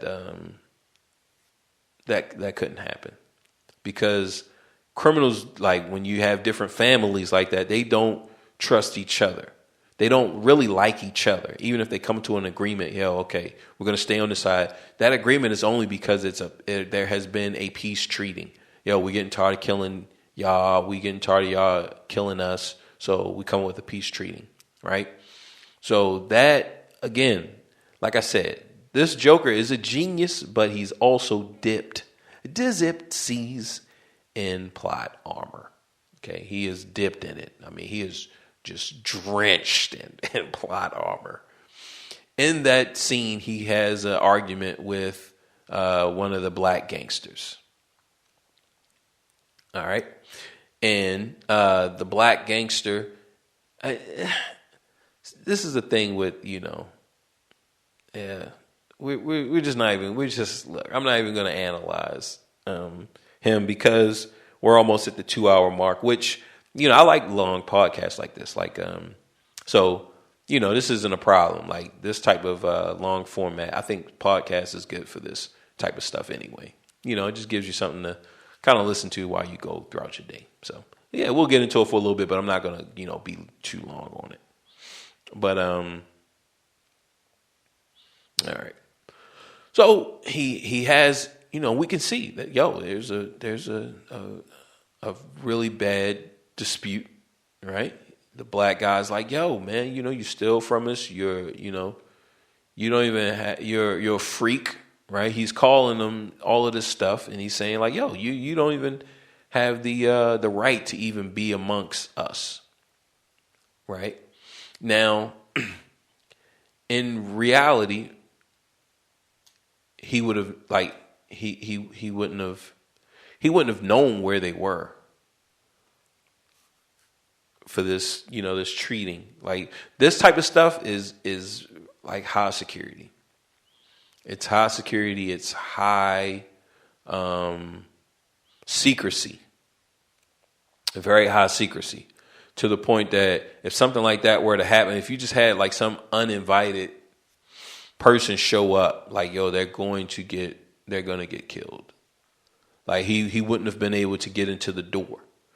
If he was somehow able, like, yo, they would have got him before he got into the door. Right? And we're talking like, yo, at that level, when these guys have that type of money, like, people are ready to kill. Like, there's no question about it. We just saw in the opening of the movie how ready they were ready to kill each other anyway. Right? And this Gotham, because Gotham, I guess, represents like it's just decay. It's a decay but thriving city. So it's a very weird dynamic that's also dipped in plot armor. Right? The city itself, like the whole all of that shit is dipped in plot armor. So like Gotham could not exist to the degree that it is, and just the Joker being able to actually learn about where they are and able to make it there and then get in there without any commotion. Like, yo, the guns would have been off, like they would have heard. It would have been a big thing. And then even after he made it in there, those gangsters would have actually went to war with each other for him actually making it there. They would have went to war with each other, because the idea is like, yo, who told him? Right? For him to blackmail us, like, yo, he's not blackmailing us, he's blackmailing me.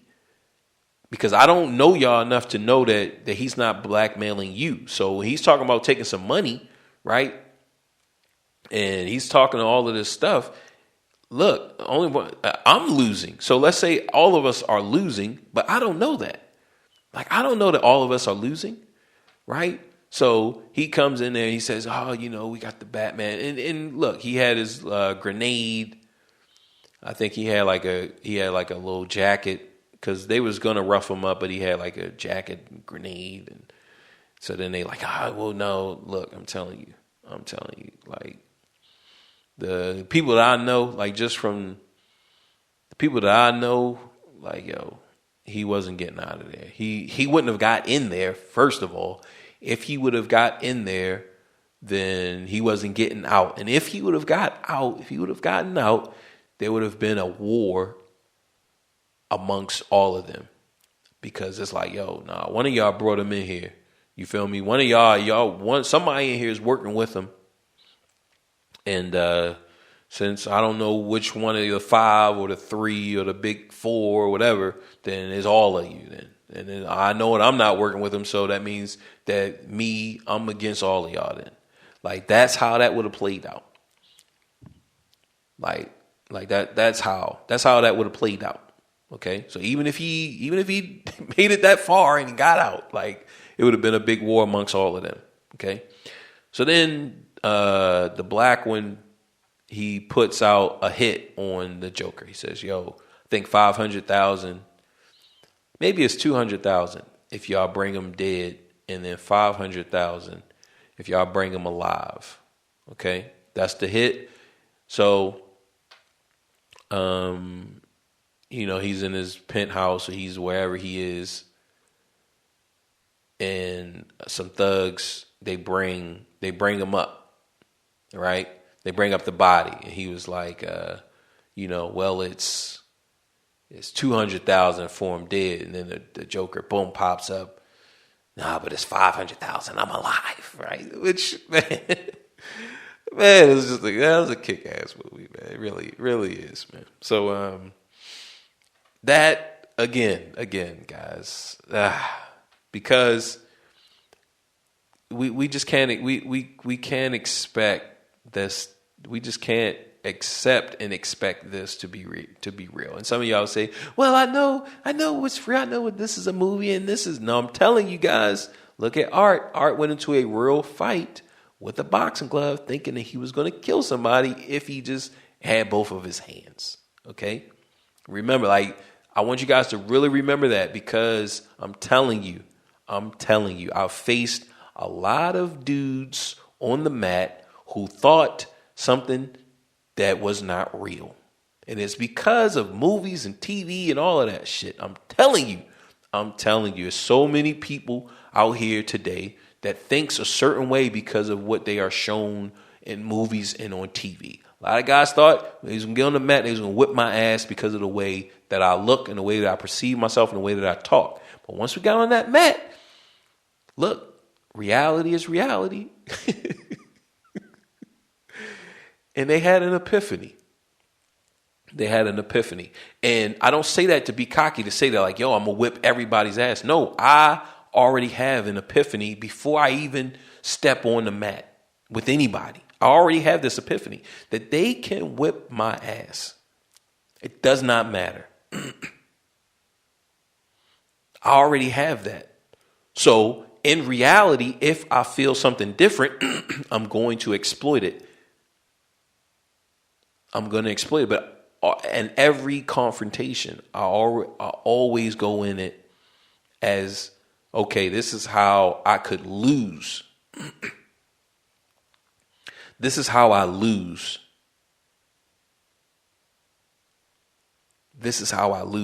Like, I spent a lot of time just losing. So when I get on the mat, like, yo, I've seen, I've seen a lot of ways to lose. So when I lose, it's not going to be as easy, because I'm already expecting. I'm already, okay, this is a way. So I don't want you guys, in anything that you get into, especially some of you guys, some of my listeners are young. They get into these, they stepping into the crime life. And they thinking that, look, man, you just put a hit out on somebody. Look, man, I want them alive. I want 500. I want them dead, 200 grand. And just a bunch of strangers are like, yo, it don't work like that. It just doesn't, man. It just doesn't. You're not going to be a stranger and come up into like because he was seen as a kingpin. I mean, that's pretty much what he's a boss. Like, and black bosses are kingpins. Like, yo, like that's what the black boss, and he was a black boss. So he's a kingpin. Okay. They didn't say it, but look, I mean, that's what they are. They're kingpins. If you're not a kingpin and you're black, you're not a boss. We talking about crime, He's just out here. He's the biggest card. He got the biggest card stealing ring in America. Like, okay, I mean, look, man, kingpin's making like $200,000 a day, and that's for real. Like, that's not street value. Yo, he sees $200,000 in street valued cocaine. Like, yo, no, man, these kingpins are making 200,000 plus. Like, just imagine, like, yo, I know what it feels like to make an substantial amount of money. So when you start to say like $30,000 a day, like, yo, that's not even like Killer Hill kingpin status. That is a lot of money. $30,000 a day, 10,000. Look, you only need to make, what is it? $3,000 a day is a millionaire. That's $1 million. That's more than $1 million if you make $3,000 a day. Okay, that's a little bit over $1 million.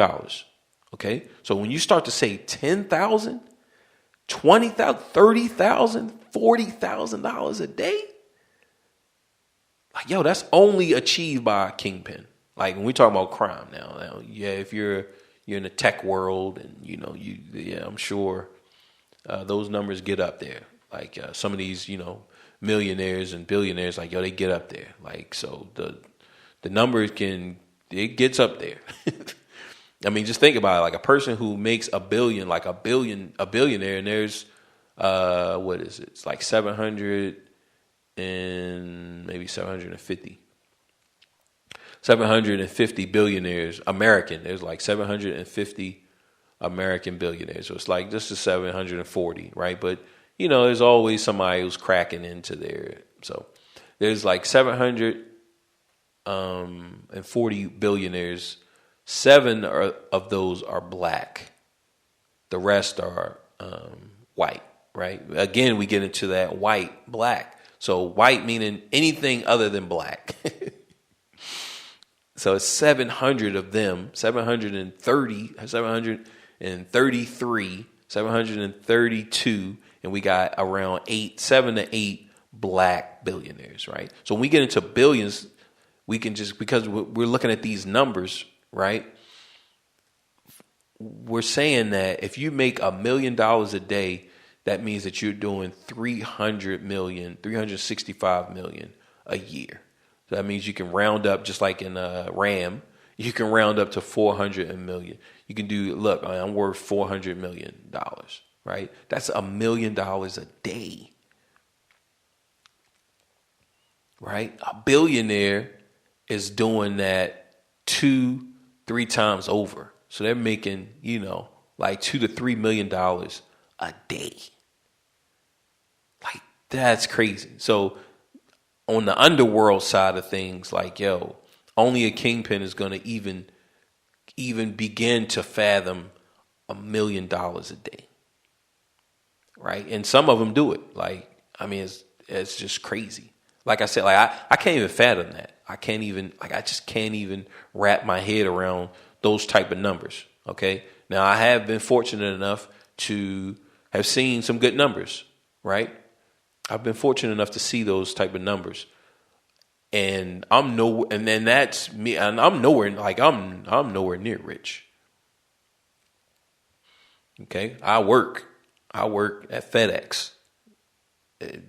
I'm like, I'm at the bottom of the barrel. Okay, I gotta put in.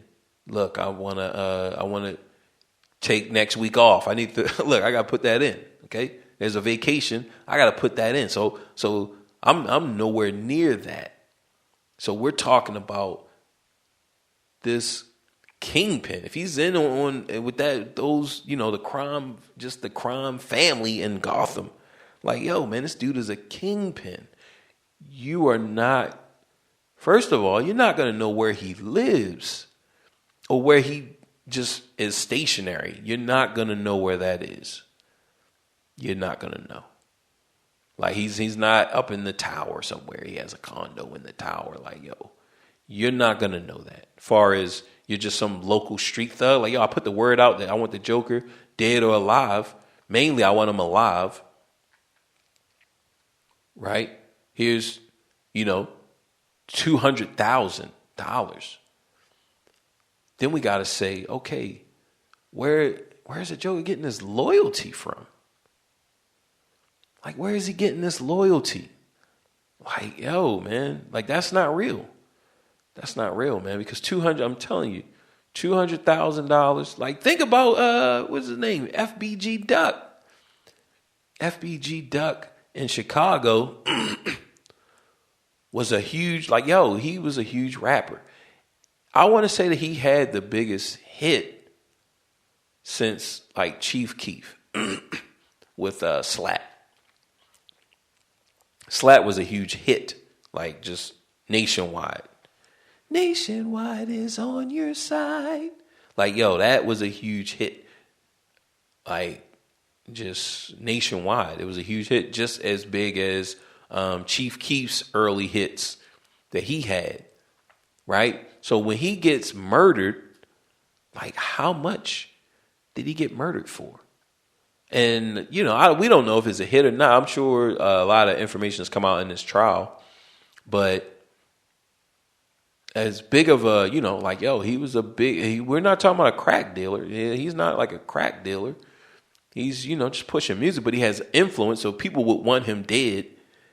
So if he had a bounty on his head, like, how much would that be? Pop Smoke, he gets murdered. They come in to rob him. They took his bust down, right? His bust down is probably only worth like $6,000, even though he could have spent 50. He could have spent 50 to, 60,000 to get it bust down. right? He could have spent 50 or 60,000, but when you go to resell it, it's only going to be worth like three to five, right? Like I could buy it, me right now, I could buy it, some kingpin's bust down. Like, yo, he want to get rid of it because he know that, like, yo, if he sell it to a jeweler going to give him like, yo, I give you $1,000. I give you 1,600, man. You feel me? I'm going to give him $5 and I'm going to wear it. Like, yo, I'm going to wear it. So, a kingpin is going to sell me his bust down. Because especially if he's done with it, like, yo, especially once he matures, he's like, man, I got these bust downs and this shit. I just want me a plain Jane. That's all I wear. I'm in a bigger circle now. Like, yo, you feel me? Like, yo, I'm going to get his bust down. Now I can wear the bust down. People like, damn, like, yo, how much is that? It was $60,000. And it was, you feel me? Like, yo, it was $60,000. I didn't pay $60,000, but the guy that I got it from, he paid $60,000 for this. That's what we're talking about. So you only get 3. So now we're talking about this kingpin in Gotham. He's the only one. Because look, I mean, there's going to be other black gangsters and other black criminals in Gotham City. But because he was in this who's who of who, right? That means that, yo, he was the only one. Yo, he was the biggest crack dealer in Gotham City. He was the biggest dope dealer. He was that big. That means he's selling crack, especially in today. Like we make him today Gotham. He's selling crack. He's selling heroin. He's selling lean. He's selling weed. All the different, it's like 5 different levels. He's got all 5 different levels, right? Like, yo, for him to be at that level, like, yo, he has his hands in everything, in black crime. Like, yo, his name is ringing through the streets. He's like supreme, right? And this takes us to, things where these guys, when there are attempts on their life, like in reality, like E-Moneybags wasn't going to give somebody like, yo, how much can you give somebody to put their life in danger, right? Like, yo, I'm going to take you. Supreme puts the hit out, right, on E-Moneybags. He says like, yo, I want dude dead, right? He puts the hit out, and I'm just some local street thug, and E-Moneybags come to me and he says like, yo, Bo, I'm gonna give you X amount of dollars for you to say that you kill me and that you're actually bringing the body to Supreme and his team in the lair, right? We're not gonna meet in the lair. He's not gonna be like, yo, man, bring him up to my house. I'm on 145th Street. Like, yo, no, man, that shit don't go like that. It does not go like that. What's gonna happen is, yo, I took him out. Oh, all right. You feel me? Like, yo, I would have to look. I gotta see one of his goons or his thugs or something, and I gotta like, yo, make sure his goon or thug don't kill me and to act like he was the one who killed E-Moneybags and get the money. Right? Remember, E-Moneybags is pretending to be dead. So I get killed, and now E-Moneybags is about to really get killed, right? So I got to worry about that. So how do we set up that type of deal? Well, I need a broker. I need somebody. Look, man, I'm the one who did the hit on on E-Moneybags, right? So then, because remember, this is E-Moneybags' plan. We're gonna take his live body in front of Supreme so that he could, and then we're gonna overpower. So it's like what, 3? It's like 3 of us. It's a crew. There's 3 of us. We're gonna get this $200,000, right?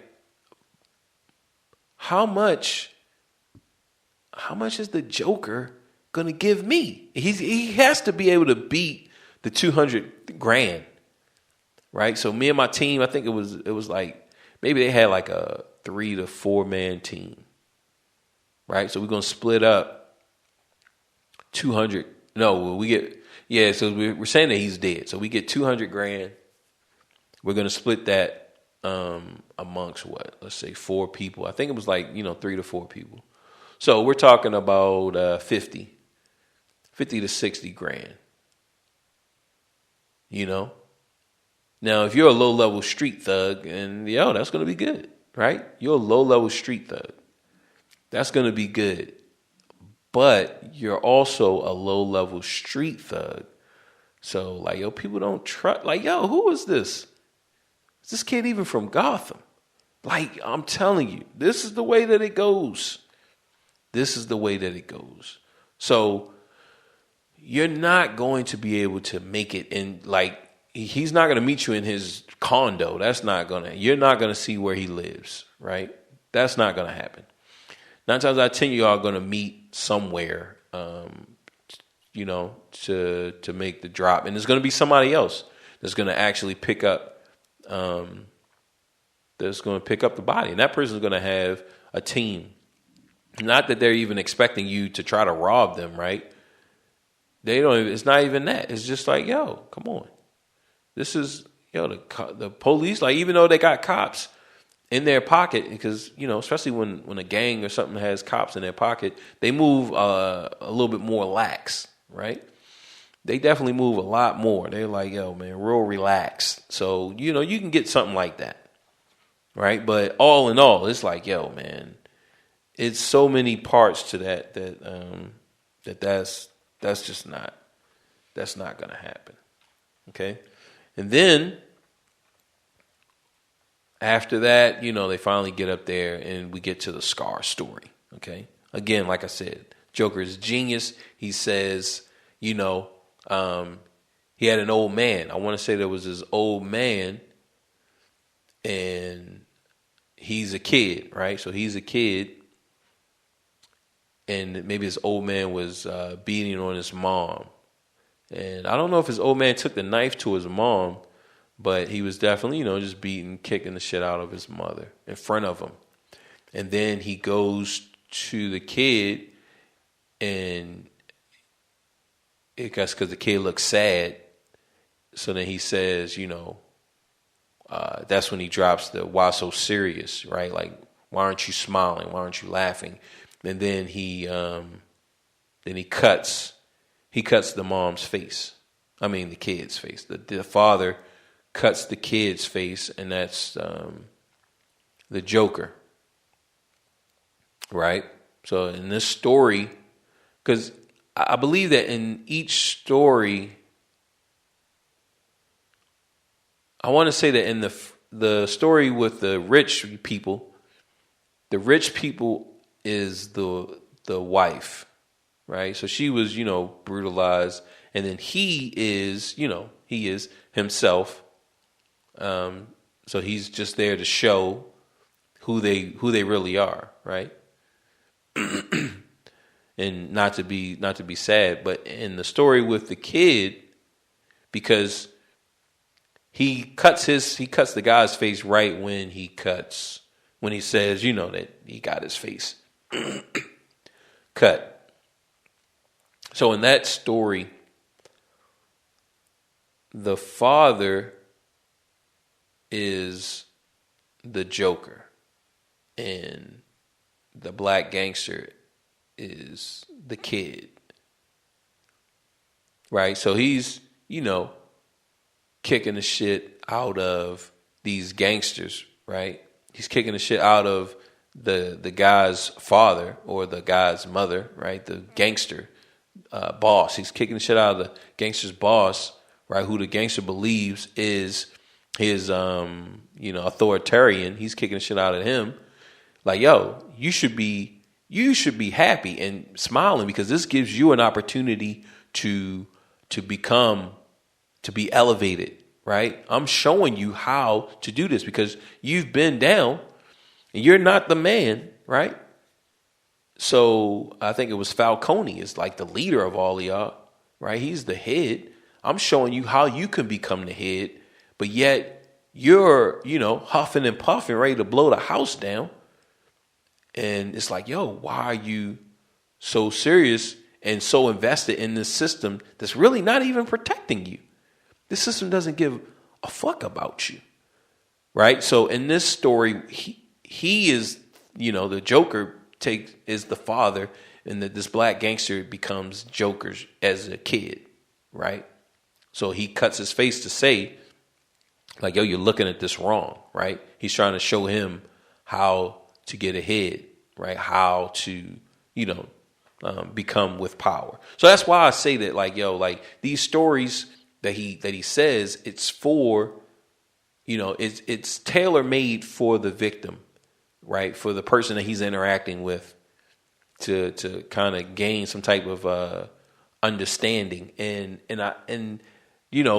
for him to come up with this on the fly, right? Of course it was written, but still, we're in this imaginary world. Like, this is on the fly. It's not like, he's like, okay, then I'm gonna hit him. Like, nah, he's just boom. This is, but this is how he thinks. Like, we're getting a chance to understand how he really thinks. And we would have got another that I would tell you how I got these scars when he was with Batman, but I think Batman just started beating him up, right? But we was going to get another story, and that story would have pertained to his interaction with Batman. And so it's just like, yo, like it was fire. Like again, just testament to how good the movie is. And then we have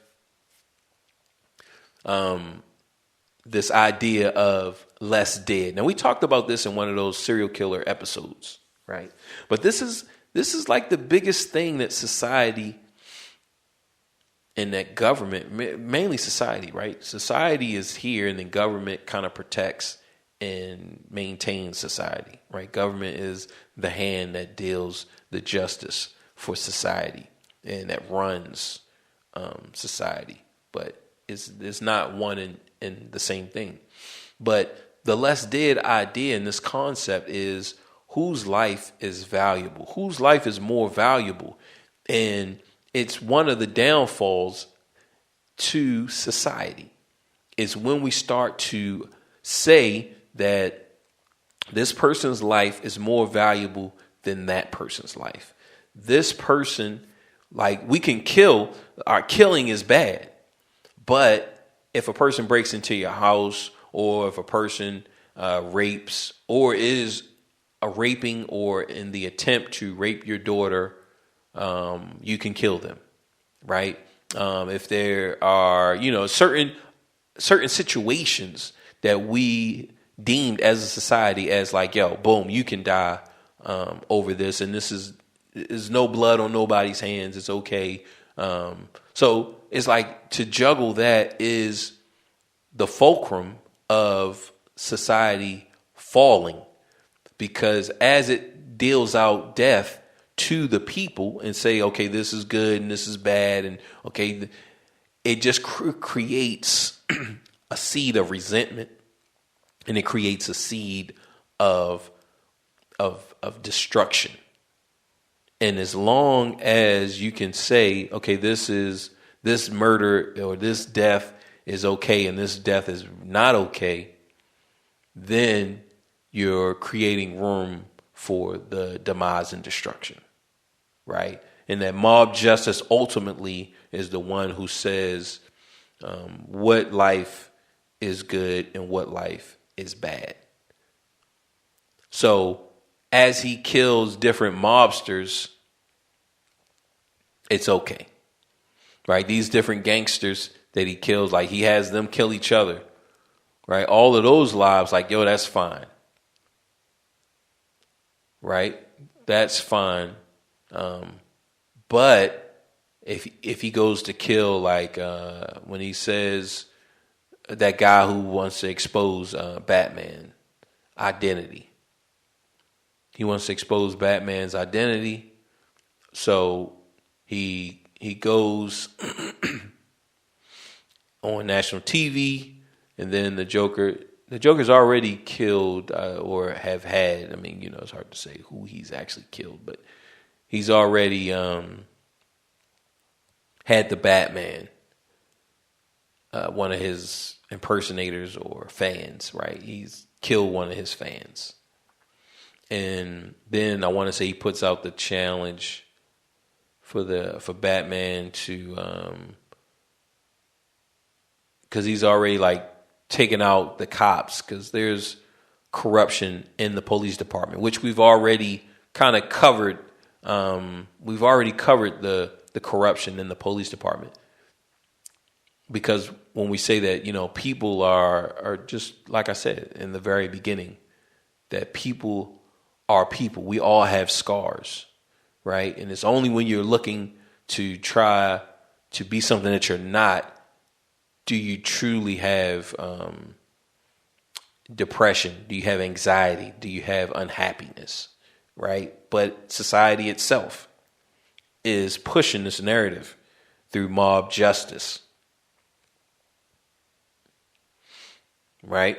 So there where we have the guys who wants to tell Batman's identity. So that he's puts a mark on his life, right? And he's just an innocent guy. It's not like he's a criminal, but yet he's seen as a criminal when put up against the different lives of the more and more life we stack up. Okay? So he's just a regular guy. Like, he's a regular guy.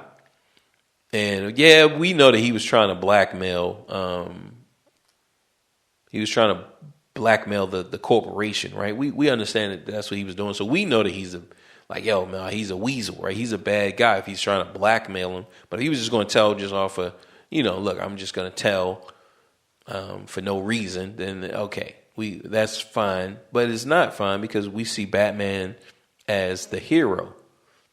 Right? We see Batman as the hero. So that's not fine. Because, we want Batman to keep continuing to be the hero. Joker, he like, nah, man, it's not time yet.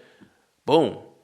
I want y'all to kill him. And if he's not dead, and I think they gave him 60 minutes. If he's not dead in 60 minutes, I'm going to blow up a hospital. Right? Now, at this time, he's already did the initiation sequence for Two-Face. He's already, started the Harvey Dent train, right? He's already started that. So, boom, he puts up this, life. We're just tackling his life, the value of life, the concept of less dead. So this one guy, he's innocent. He's just an innocent guy. He didn't do anything wrong to people as far as the public is seeing. But I want him dead or I'm going to blow up a whole hospital. That's going to be like thousands of people are going to lose their life if y'all don't take this one life. Right? So Joker is constantly trying to push that envelope of the concept of less dead. All right, so you don't want to kill this person, but you want to kill that person. This person is okay, right? As long as like soldiers and gangsters and people who are subscribed to dying for their profession, it's okay if they die. But like an old woman or a school or a kid, they can't die, right? And we already know that in reality, he would have attacked a school or anything like that because we know the heart of our society and our government is a beautiful, you gotta be beautiful now, I'm sorry, but it's a beautiful blonde-haired, blue-eyed girl. That is the heart. Like, that is the heart. So if you're really trying to disrupt, because remember, everyone is chaotic. Only thing you have to do is give them a push. If you really want to give them that push, then that's what you would have done, right? We saw this with 9/11.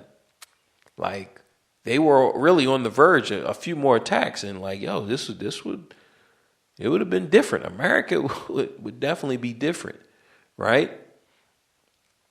So we know how the Joker could have went about this, but at the same time, we also know in reality why Nolan didn't show certain things in the movie, right? Because again, when we get to the final part of it, it's that same concept. It's that same concept. It's the same reason why the game Metal Gear Solid Twin Snakes, they took out the Twin Towers. that was a scene in the game, and because of reality, what happened in reality, they took that censorship. Here we have censorship because what happened in reality, the game was censored. Like, oh no, we can't do that, right? Someone made the decision for all gamers, right? Someone who probably doesn't even play games made the decision for millions of gamers around the world. Like what? Like what? But they did. They made the decision for millions of gamers around the world. Someone who doesn't even play games made the decision. Like, didn't give us the choice. Look, man, there's a scene in here. You can play the game without the scene if you just, press O, right? So as soon as the game load up, this is what could have been done to give every person a choice. There's a scene in this game. If you press O, then we'll remove the scene. It has to do with the Twin Towers. You press O, you won't even see it. You press X and you'll play the game, as the creator intended you to play it. But that wasn't even a choice. They didn't give us a choice. Just y'all can't do it. Why? Because I just don't want it in there. And, who are you? I'm nobody really in the gaming field. I've never played. I played a little. Yeah, I used to dabble in Pong a little bit back in my youth, but But see that's what the Joker is talking about. So that same reason is why certain things wasn't addressed in The Dark Knight. If he was really trying to cause this chaos, right? In reality, like if we was like, he's really trying to be chaotic and really attack society at its heart. We know where its heart is, right? So, but he didn't do that because of, certain things that actually happened in reality. And so he's like, we can't show this. But it's like, but why not, right? Like we can't cut our face and show it to the people, but why not? Right? Like, who are you to say what and how I'm going to react? Like, my father grew up in one of the worst times in American history on the East Coast. Now, I know it's the East Coast and the West Coast. It was like this. So the 70s, it was crazy. The 70s was crazy. The 60s was crazy. And they did not have video games. They did not have first-person shooters. They didn't even have beat-em-ups. And it was lawless. Like, it was crazy. We're talking about New York, Times Square. Like, it was crazy. Like, definitely not the same Times Square that that your boy was in, homeless in New York. Like, man. It was not the same thing. It was like, it was not. Like, it was not. All the different gangs and just the brutality and the fighting and the robbery and the crime and all of that. Like, all of that shit was cleaned up. Mayor Giuliani has a lot to do with that, right? But it's just to say, like, it has nothing to do with censorship, right? What consumers are consuming has nothing to do with how they are acting. It's just like the music, like gangster rap and the aggressiveness, like drill music now, right? Drill music is not causing people to go out and like causing young teenagers to go out and gun each other down. Like, it's not the music. It's not the fact that they listen to the music and say like, because they're doing this, I got to do it. That's not why. But because they are doing it, it's in the music. So it's just a loop. It's a cycle. And because people want to hear it and it's making money, well, it keeps getting pushed. And because it keeps getting pushed, it keeps getting out there. And this is a way that it could be done. And because it is a way that it could be done, then it's going to get done like that. And it just keeps going and going. But it was here before. But violence and gun violence and all that stuff was here before drill music. Just being able to gun, especially in America, being able to gun down your opponents, your ops, being able to gun them down is a product of other things. It's just that easy to get a gun, and they're pushing guns into the community the same way that they push drugs into the community. And this is a fact. This is a fact. All right. They have pushed drugs into the community. They're pushing guns into the community. It's hella easy if you're underage to get a gun. It's like, getting a gun now, it's like getting alcohol if you're underage. It's hella easy. Hella. It's just crazy. It's just that many guns. And people are making their own guns now. And it's not because of any media. It's not because of any media. It's not. Right? But that's why Nolan couldn't address certain things. That's why the Joker couldn't do certain things. He's trying to bring down society. He's trying to show that society is ready to crumble. Only thing you got to do is push it. That's all you got to do. Just give it a little push. Right? That's it. So so different lives are going up for grabs, and we're seeing that, some lives we don't care about and some lives we do care about. Like when Harvey's, he get put in a situation, and we care about that, right?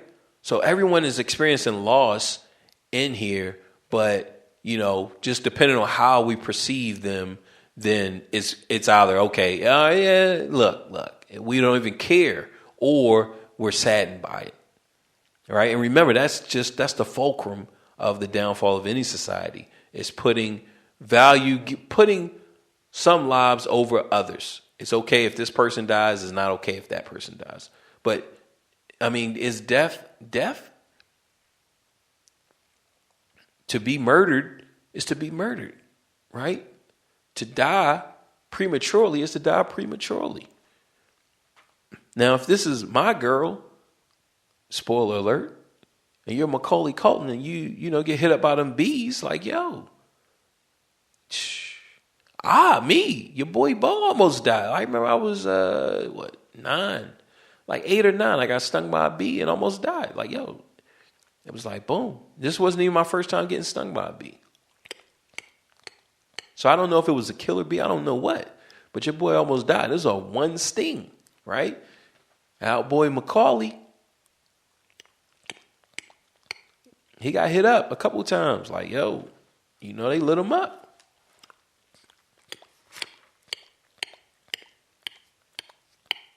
Right? So this concept of less dead, the Joker is, toying with that. Because he knows that, it's a problem in that, and it's how do they say it? I can't even think, but it's a word. It's not a discrepancy. It's not a fallacy, but it's like an imbalance. It's something like that. And that's what he's saying. That's what he's addressing and attacking. He's showing how mob justice can happen just at any whim, right? And he just shows how just a little bit of, he says it, right? Like just a little bit of gasoline, like a couple bullets, gasoline and a match, and boom, this shit all comes down, tumbling down, right? So it doesn't even take a lot to cripple the system, right? So we're going to speed up just a little bit because this is probably the longest episode in a long time, especially the longest solo episode. I don't believe that I've cracked the 2 hour and 40-something minute mark in in any solo episode. So, I don't want this to be like, 5 hours. So, we'll just kind of speed through.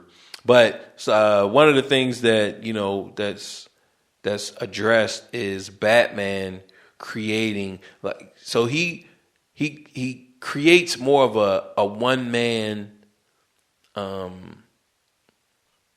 rule, right? Just like, yo, I'm the voice, right? And it's crazy how we go through these different points of rule to say, like, okay, in this situation we have a democracy, but when democracy is pushed by the wrong group, then what is it? I can't think. It's like totalitarianism, something like that.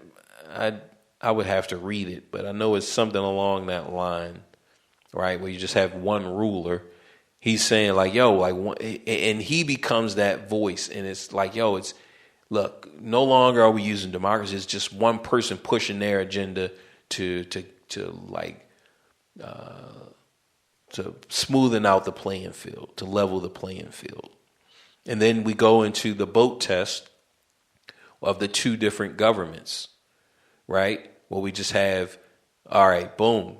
We have the people putting up a vote. They're all getting a chance to vote to say, okay, are we going to blow up the other boat? And then on the other boat, you have you just have one rule. The guy with the guns, he gets to make the decisions, even though he, the warden on the boat is outnumbered, but it's like, yo, he gets to make the decision, and he doesn't want to make the decision because of his own selfish personal gains and his own personal selfish reasons, right?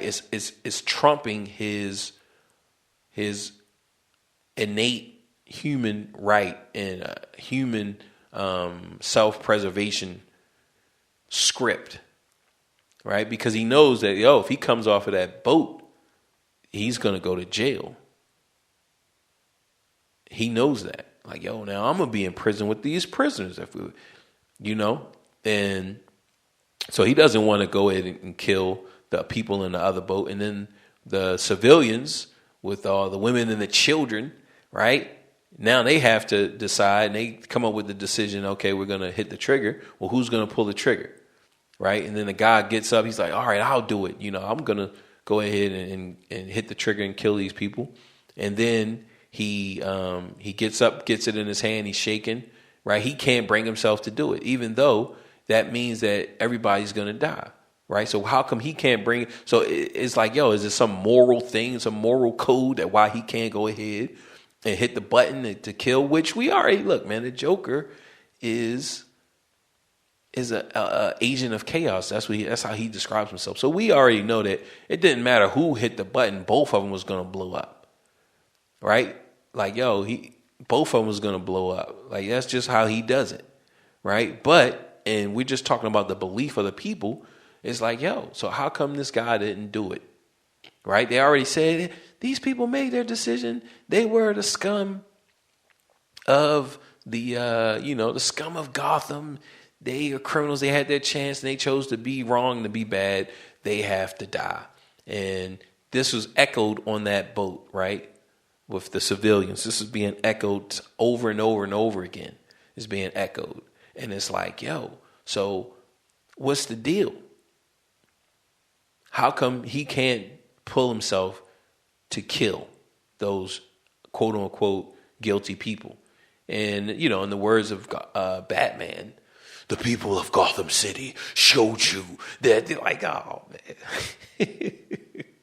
And his voice, I think that was like the most, when you watch it now, the Batman voice is the most irritating thing about the movie. It's like, yo, man, why is this voice that deep? Like, yo, man, dude's voice is hella deep, right? It's hella deep. So, that was crazy. That really was. It was funny. It was funny, right? So, did that civilian not blow up the prisoners because he felt like it was wrong, right? And it's like, nah. He didn't want to live with the guilt. So again, we're saying that like, yo, man, this is all what the Joker is saying. So on the prisoner side of the boat, the warden, so a prisoner steps up and he says, look, man, you don't want to do what needs to be done, but I'll do it, right? You can blame it on me. You can put it on me. So because remember, like I said, it wasn't that he felt bad or sad or anything. He's like, yo, man, I'm going to go to jail if I kill, these people. So they're like, yo, man, so this criminal gets to go. He takes it and let him blow up the innocent passengers on the other boat. So he grabs it and he throws it out of the window. Right? He throws it out of the window, and it's like, oh, was he just compassionate and he was this and he was that? No, it doesn't matter. What he did is he just took the idea and the thought of himself, not really looking at no one else, still under authoritarian type of rule, and saying like, yo, man, I'm going to do this because of whatever beliefs and whatever thing that I have, and I'm not going to take into consideration about anybody else on this boat. So he throws it out.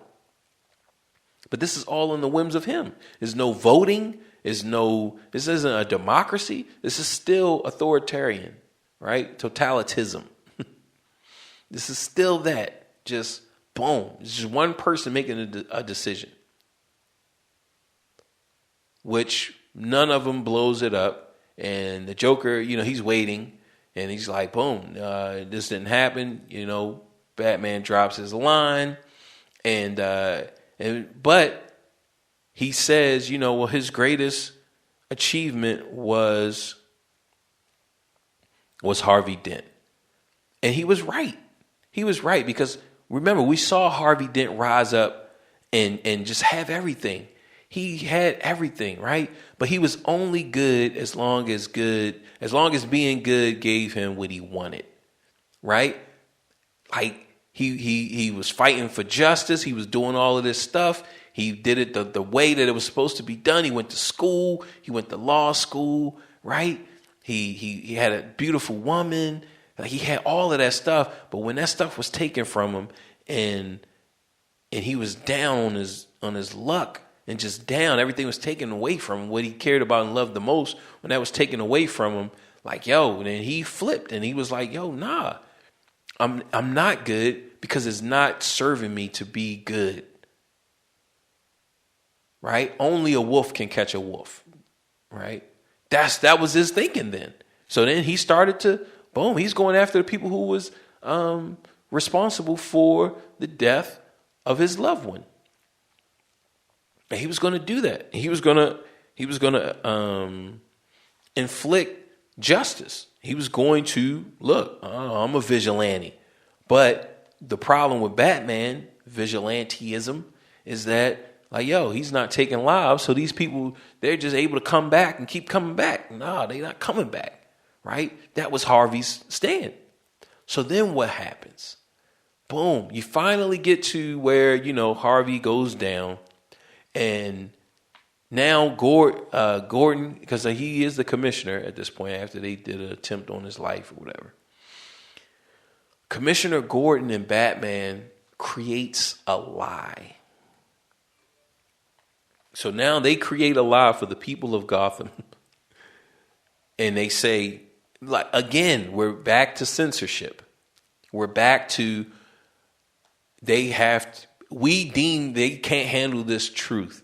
They can't handle the fact of reality and truth. So only thing they can do, they can just handle a lie. And I'll be the villain, right? So here he really becomes, like, when we say the movie is titled The Dark Knight. But at this moment, he's actually lying to the people because he feels, him and Gordon, just the two of them, feels that those two people can't handle the truth about reality and that it would shatter the fabric of Gotham. This is what the two of them have decided under a stressful situation. After that ordeal. They didn't get a chance to cool down, to think, and to, ponder and to kind of weigh the pros and the cons. Just after this heavy decision, boom, they make the decision to like, yo, this is what we have to do. Right. And at that, like, yo, he made a bad decision to censor the people. Like Batman, he is the Dark Knight. Right?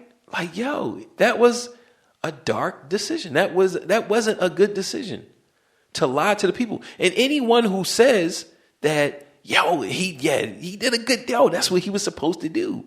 Right? I'm not saying that you're wrong. You're just, we're all humans. That is a part of being human. It goes back to the scars that the Joker talks about when he tells Harvey's girl, about his wife. Like, yo, and she couldn't stand the look. She couldn't stand to look at me, to see the scars on my face, because it reminded her of her face. It reminded her of reality. It reminded her of the truth. Like, yo, that's powerful. They lied, right? So that people wasn't reminded of the truth. No, they couldn't just handle the truth. And put some makeup on that. Man, but give us some more eyelashes. Draw on some eyebrows if you have to. Let's keep this lie going. Because this shit is frail and it could fall apart at any second. Like, that is just crazy. That really is crazy. It really is, man. It really is that they was treating the people, grown-ups, they're treating grown-ups like children. Oh, Santa's coming. He comes once a year. Like, Santa's coming. You better watch out. You better not cry. You better not pout. I'm telling you why. Santa Claus is coming to town. He knows when you are sleeping. Like, yo, man, are you serious? Batman and Commissioner Gordon. So it just proves that, like, yo, the Joker, he was right. He was right, man.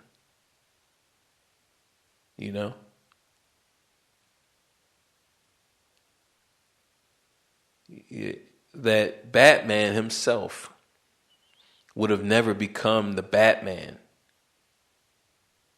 if it didn't serve him, right? Like, if his parents wasn't murdered, he would have never sacrificed his comfort in his time to become the Batman. But he felt pain and hurt from criminals, and he wanted them to feel the same pain. He wanted them to feel a physical pain. He's like, yo, Batman is brutal. He's going around beating the fucking shit out of people. And I say it because that's what he's doing. He doesn't care about, most of your criminals it's because of poverty. The people who are like real criminals, like the low levels, like, because he's not just, just fucking up anybody. Like, yo, he's fucking up low level criminals, like these low level street thugs who probably just making a little bit enough to just go around and eat. Like, these guys aren't living like lavish, like they're making $10,000, $15,000 a day. And we already established that the big boys are making at least 200,000 and more. Some of them making even more than that, right? So that means that you're low level, like, yo, your guy will probably making like maybe $200 a day. Like, yo, Batman is gonna fuck your ass up. Like, yo, man, and you don't have no insurance. Like, yo, you just done. Like, yo, you are done, and you going to jail. Like, yo, your life is finished. After he done broke your leg, you don't got no insurance. Like, yo, man, you having a bad day. Like,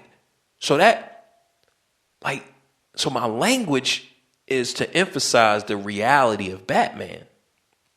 And he would never have been like this if his parents wasn't murdered in front of him. Right?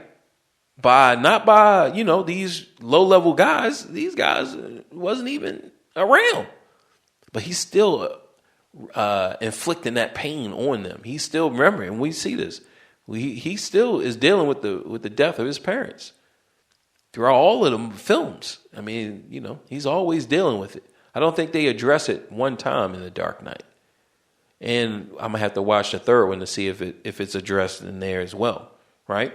But it's just to say that the Joker, he was right. Now, was he right in his approach? I mean, we gotta say that. Look, man, all life matters, right?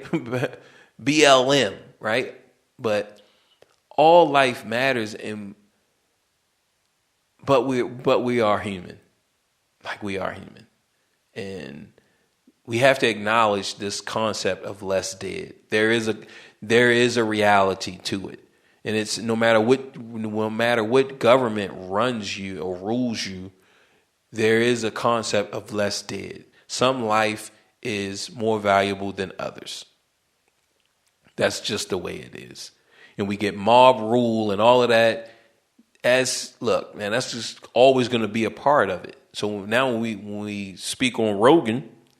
Right? We're almost at we're at the 3 hour mark.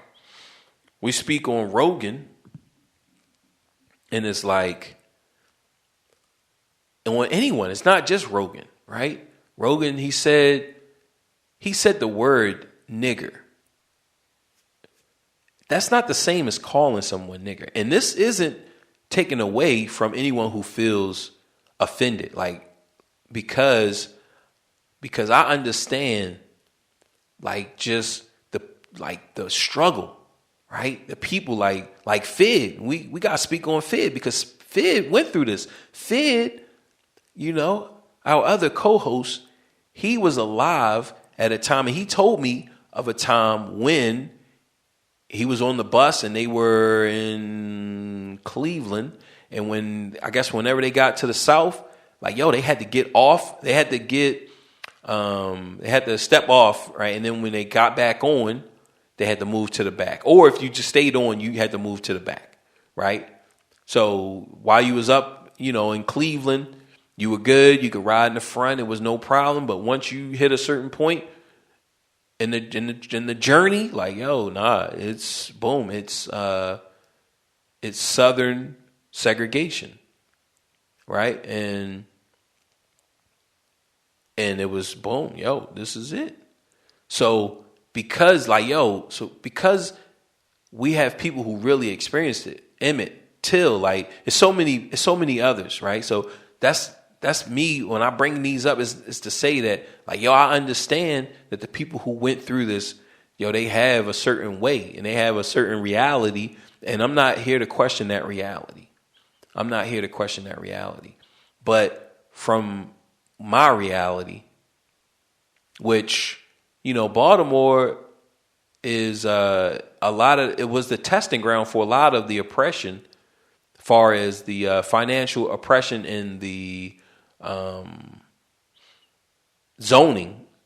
Like, Baltimore is ground zero for zoning oppression in America. The concepts and the things that they did, far as like, black people are going to live here. We're going to block certain interest rates. We're going to not, like, certain banks and realtors, like, a realtor can't even sell. They can't even sell this property or show this property to a black person, because if they did, then they would be blackballed. They could lose their license. Like, a lot of the systems that are in place today that construct the ghettos, right? The modern black ghettos, the testing ground was Baltimore City. And that's where I'm from. And I bring that up because, like, I know it firsthand. Systematic and governmental racism. I know that. I don't know personal nigger. Like, I don't know that racism. In Baltimore, and we had, like Sicily, we had Little Italy, Sicily, like, Poland, like that type of stuff. We had those communities in Baltimore. We still do, right? And it was, very segregated in Baltimore. like very segregated. So I know it from a systematic and a government standpoint, but I don't know it. They never called me a nigger to my face. And I didn't get chased like in New York, Long Island, Staten Island, right? Staten Island, like, yo, you was being chased and called it. And there were pockets in Baltimore where I'm sure they were, because it's going to be kids, teenagers going to do crazy teenager stuff. So there were pockets of it, but we stayed away. So it's not like, we just went everywhere. Like, yo, I never walked into Little Italy as like a teenager because we all knew that, like, yo, they was going to they could beat you up, right? You like, yo, they could beat you. So I knew this, but it was never in my face, right? It was never in my face. But for those of you who your parents, your grandparents, even you who actually faced it and could see it, like, yo, I understand. Like, I understand it 100%. Like, yo, you feel some type of way, but like, I don't. Like, I'm not quick to deal out someone's racist for saying, like, if they say, and look, I'm not even going to say it no more, right? Like, I'm not even going. I'm gonna refer to it as the N word as well, because just like Chappelle says it, like, yo, how come I can say nigga, but I can't say? I don't know if he used fag. I don't know if he used that. Right, or queer, or I don't know, but I'm guessing that it would have to be fag, because maybe that is like a bad word, right? Far as like yo, gay people see that as like, yo, that's a slur and that's offensive, So he was saying, like, how come I can't say, he can't say the F word, but he can say the N word, right? And she said, well, you're not gay. And he's like, well, I'm not an N either, right? So I think just as people, which, look, I don't care for censorship, period. Like, it's crazy to me that we have words that we cannot say out loud, or it's now some public uproar. Like, that is a problem to me.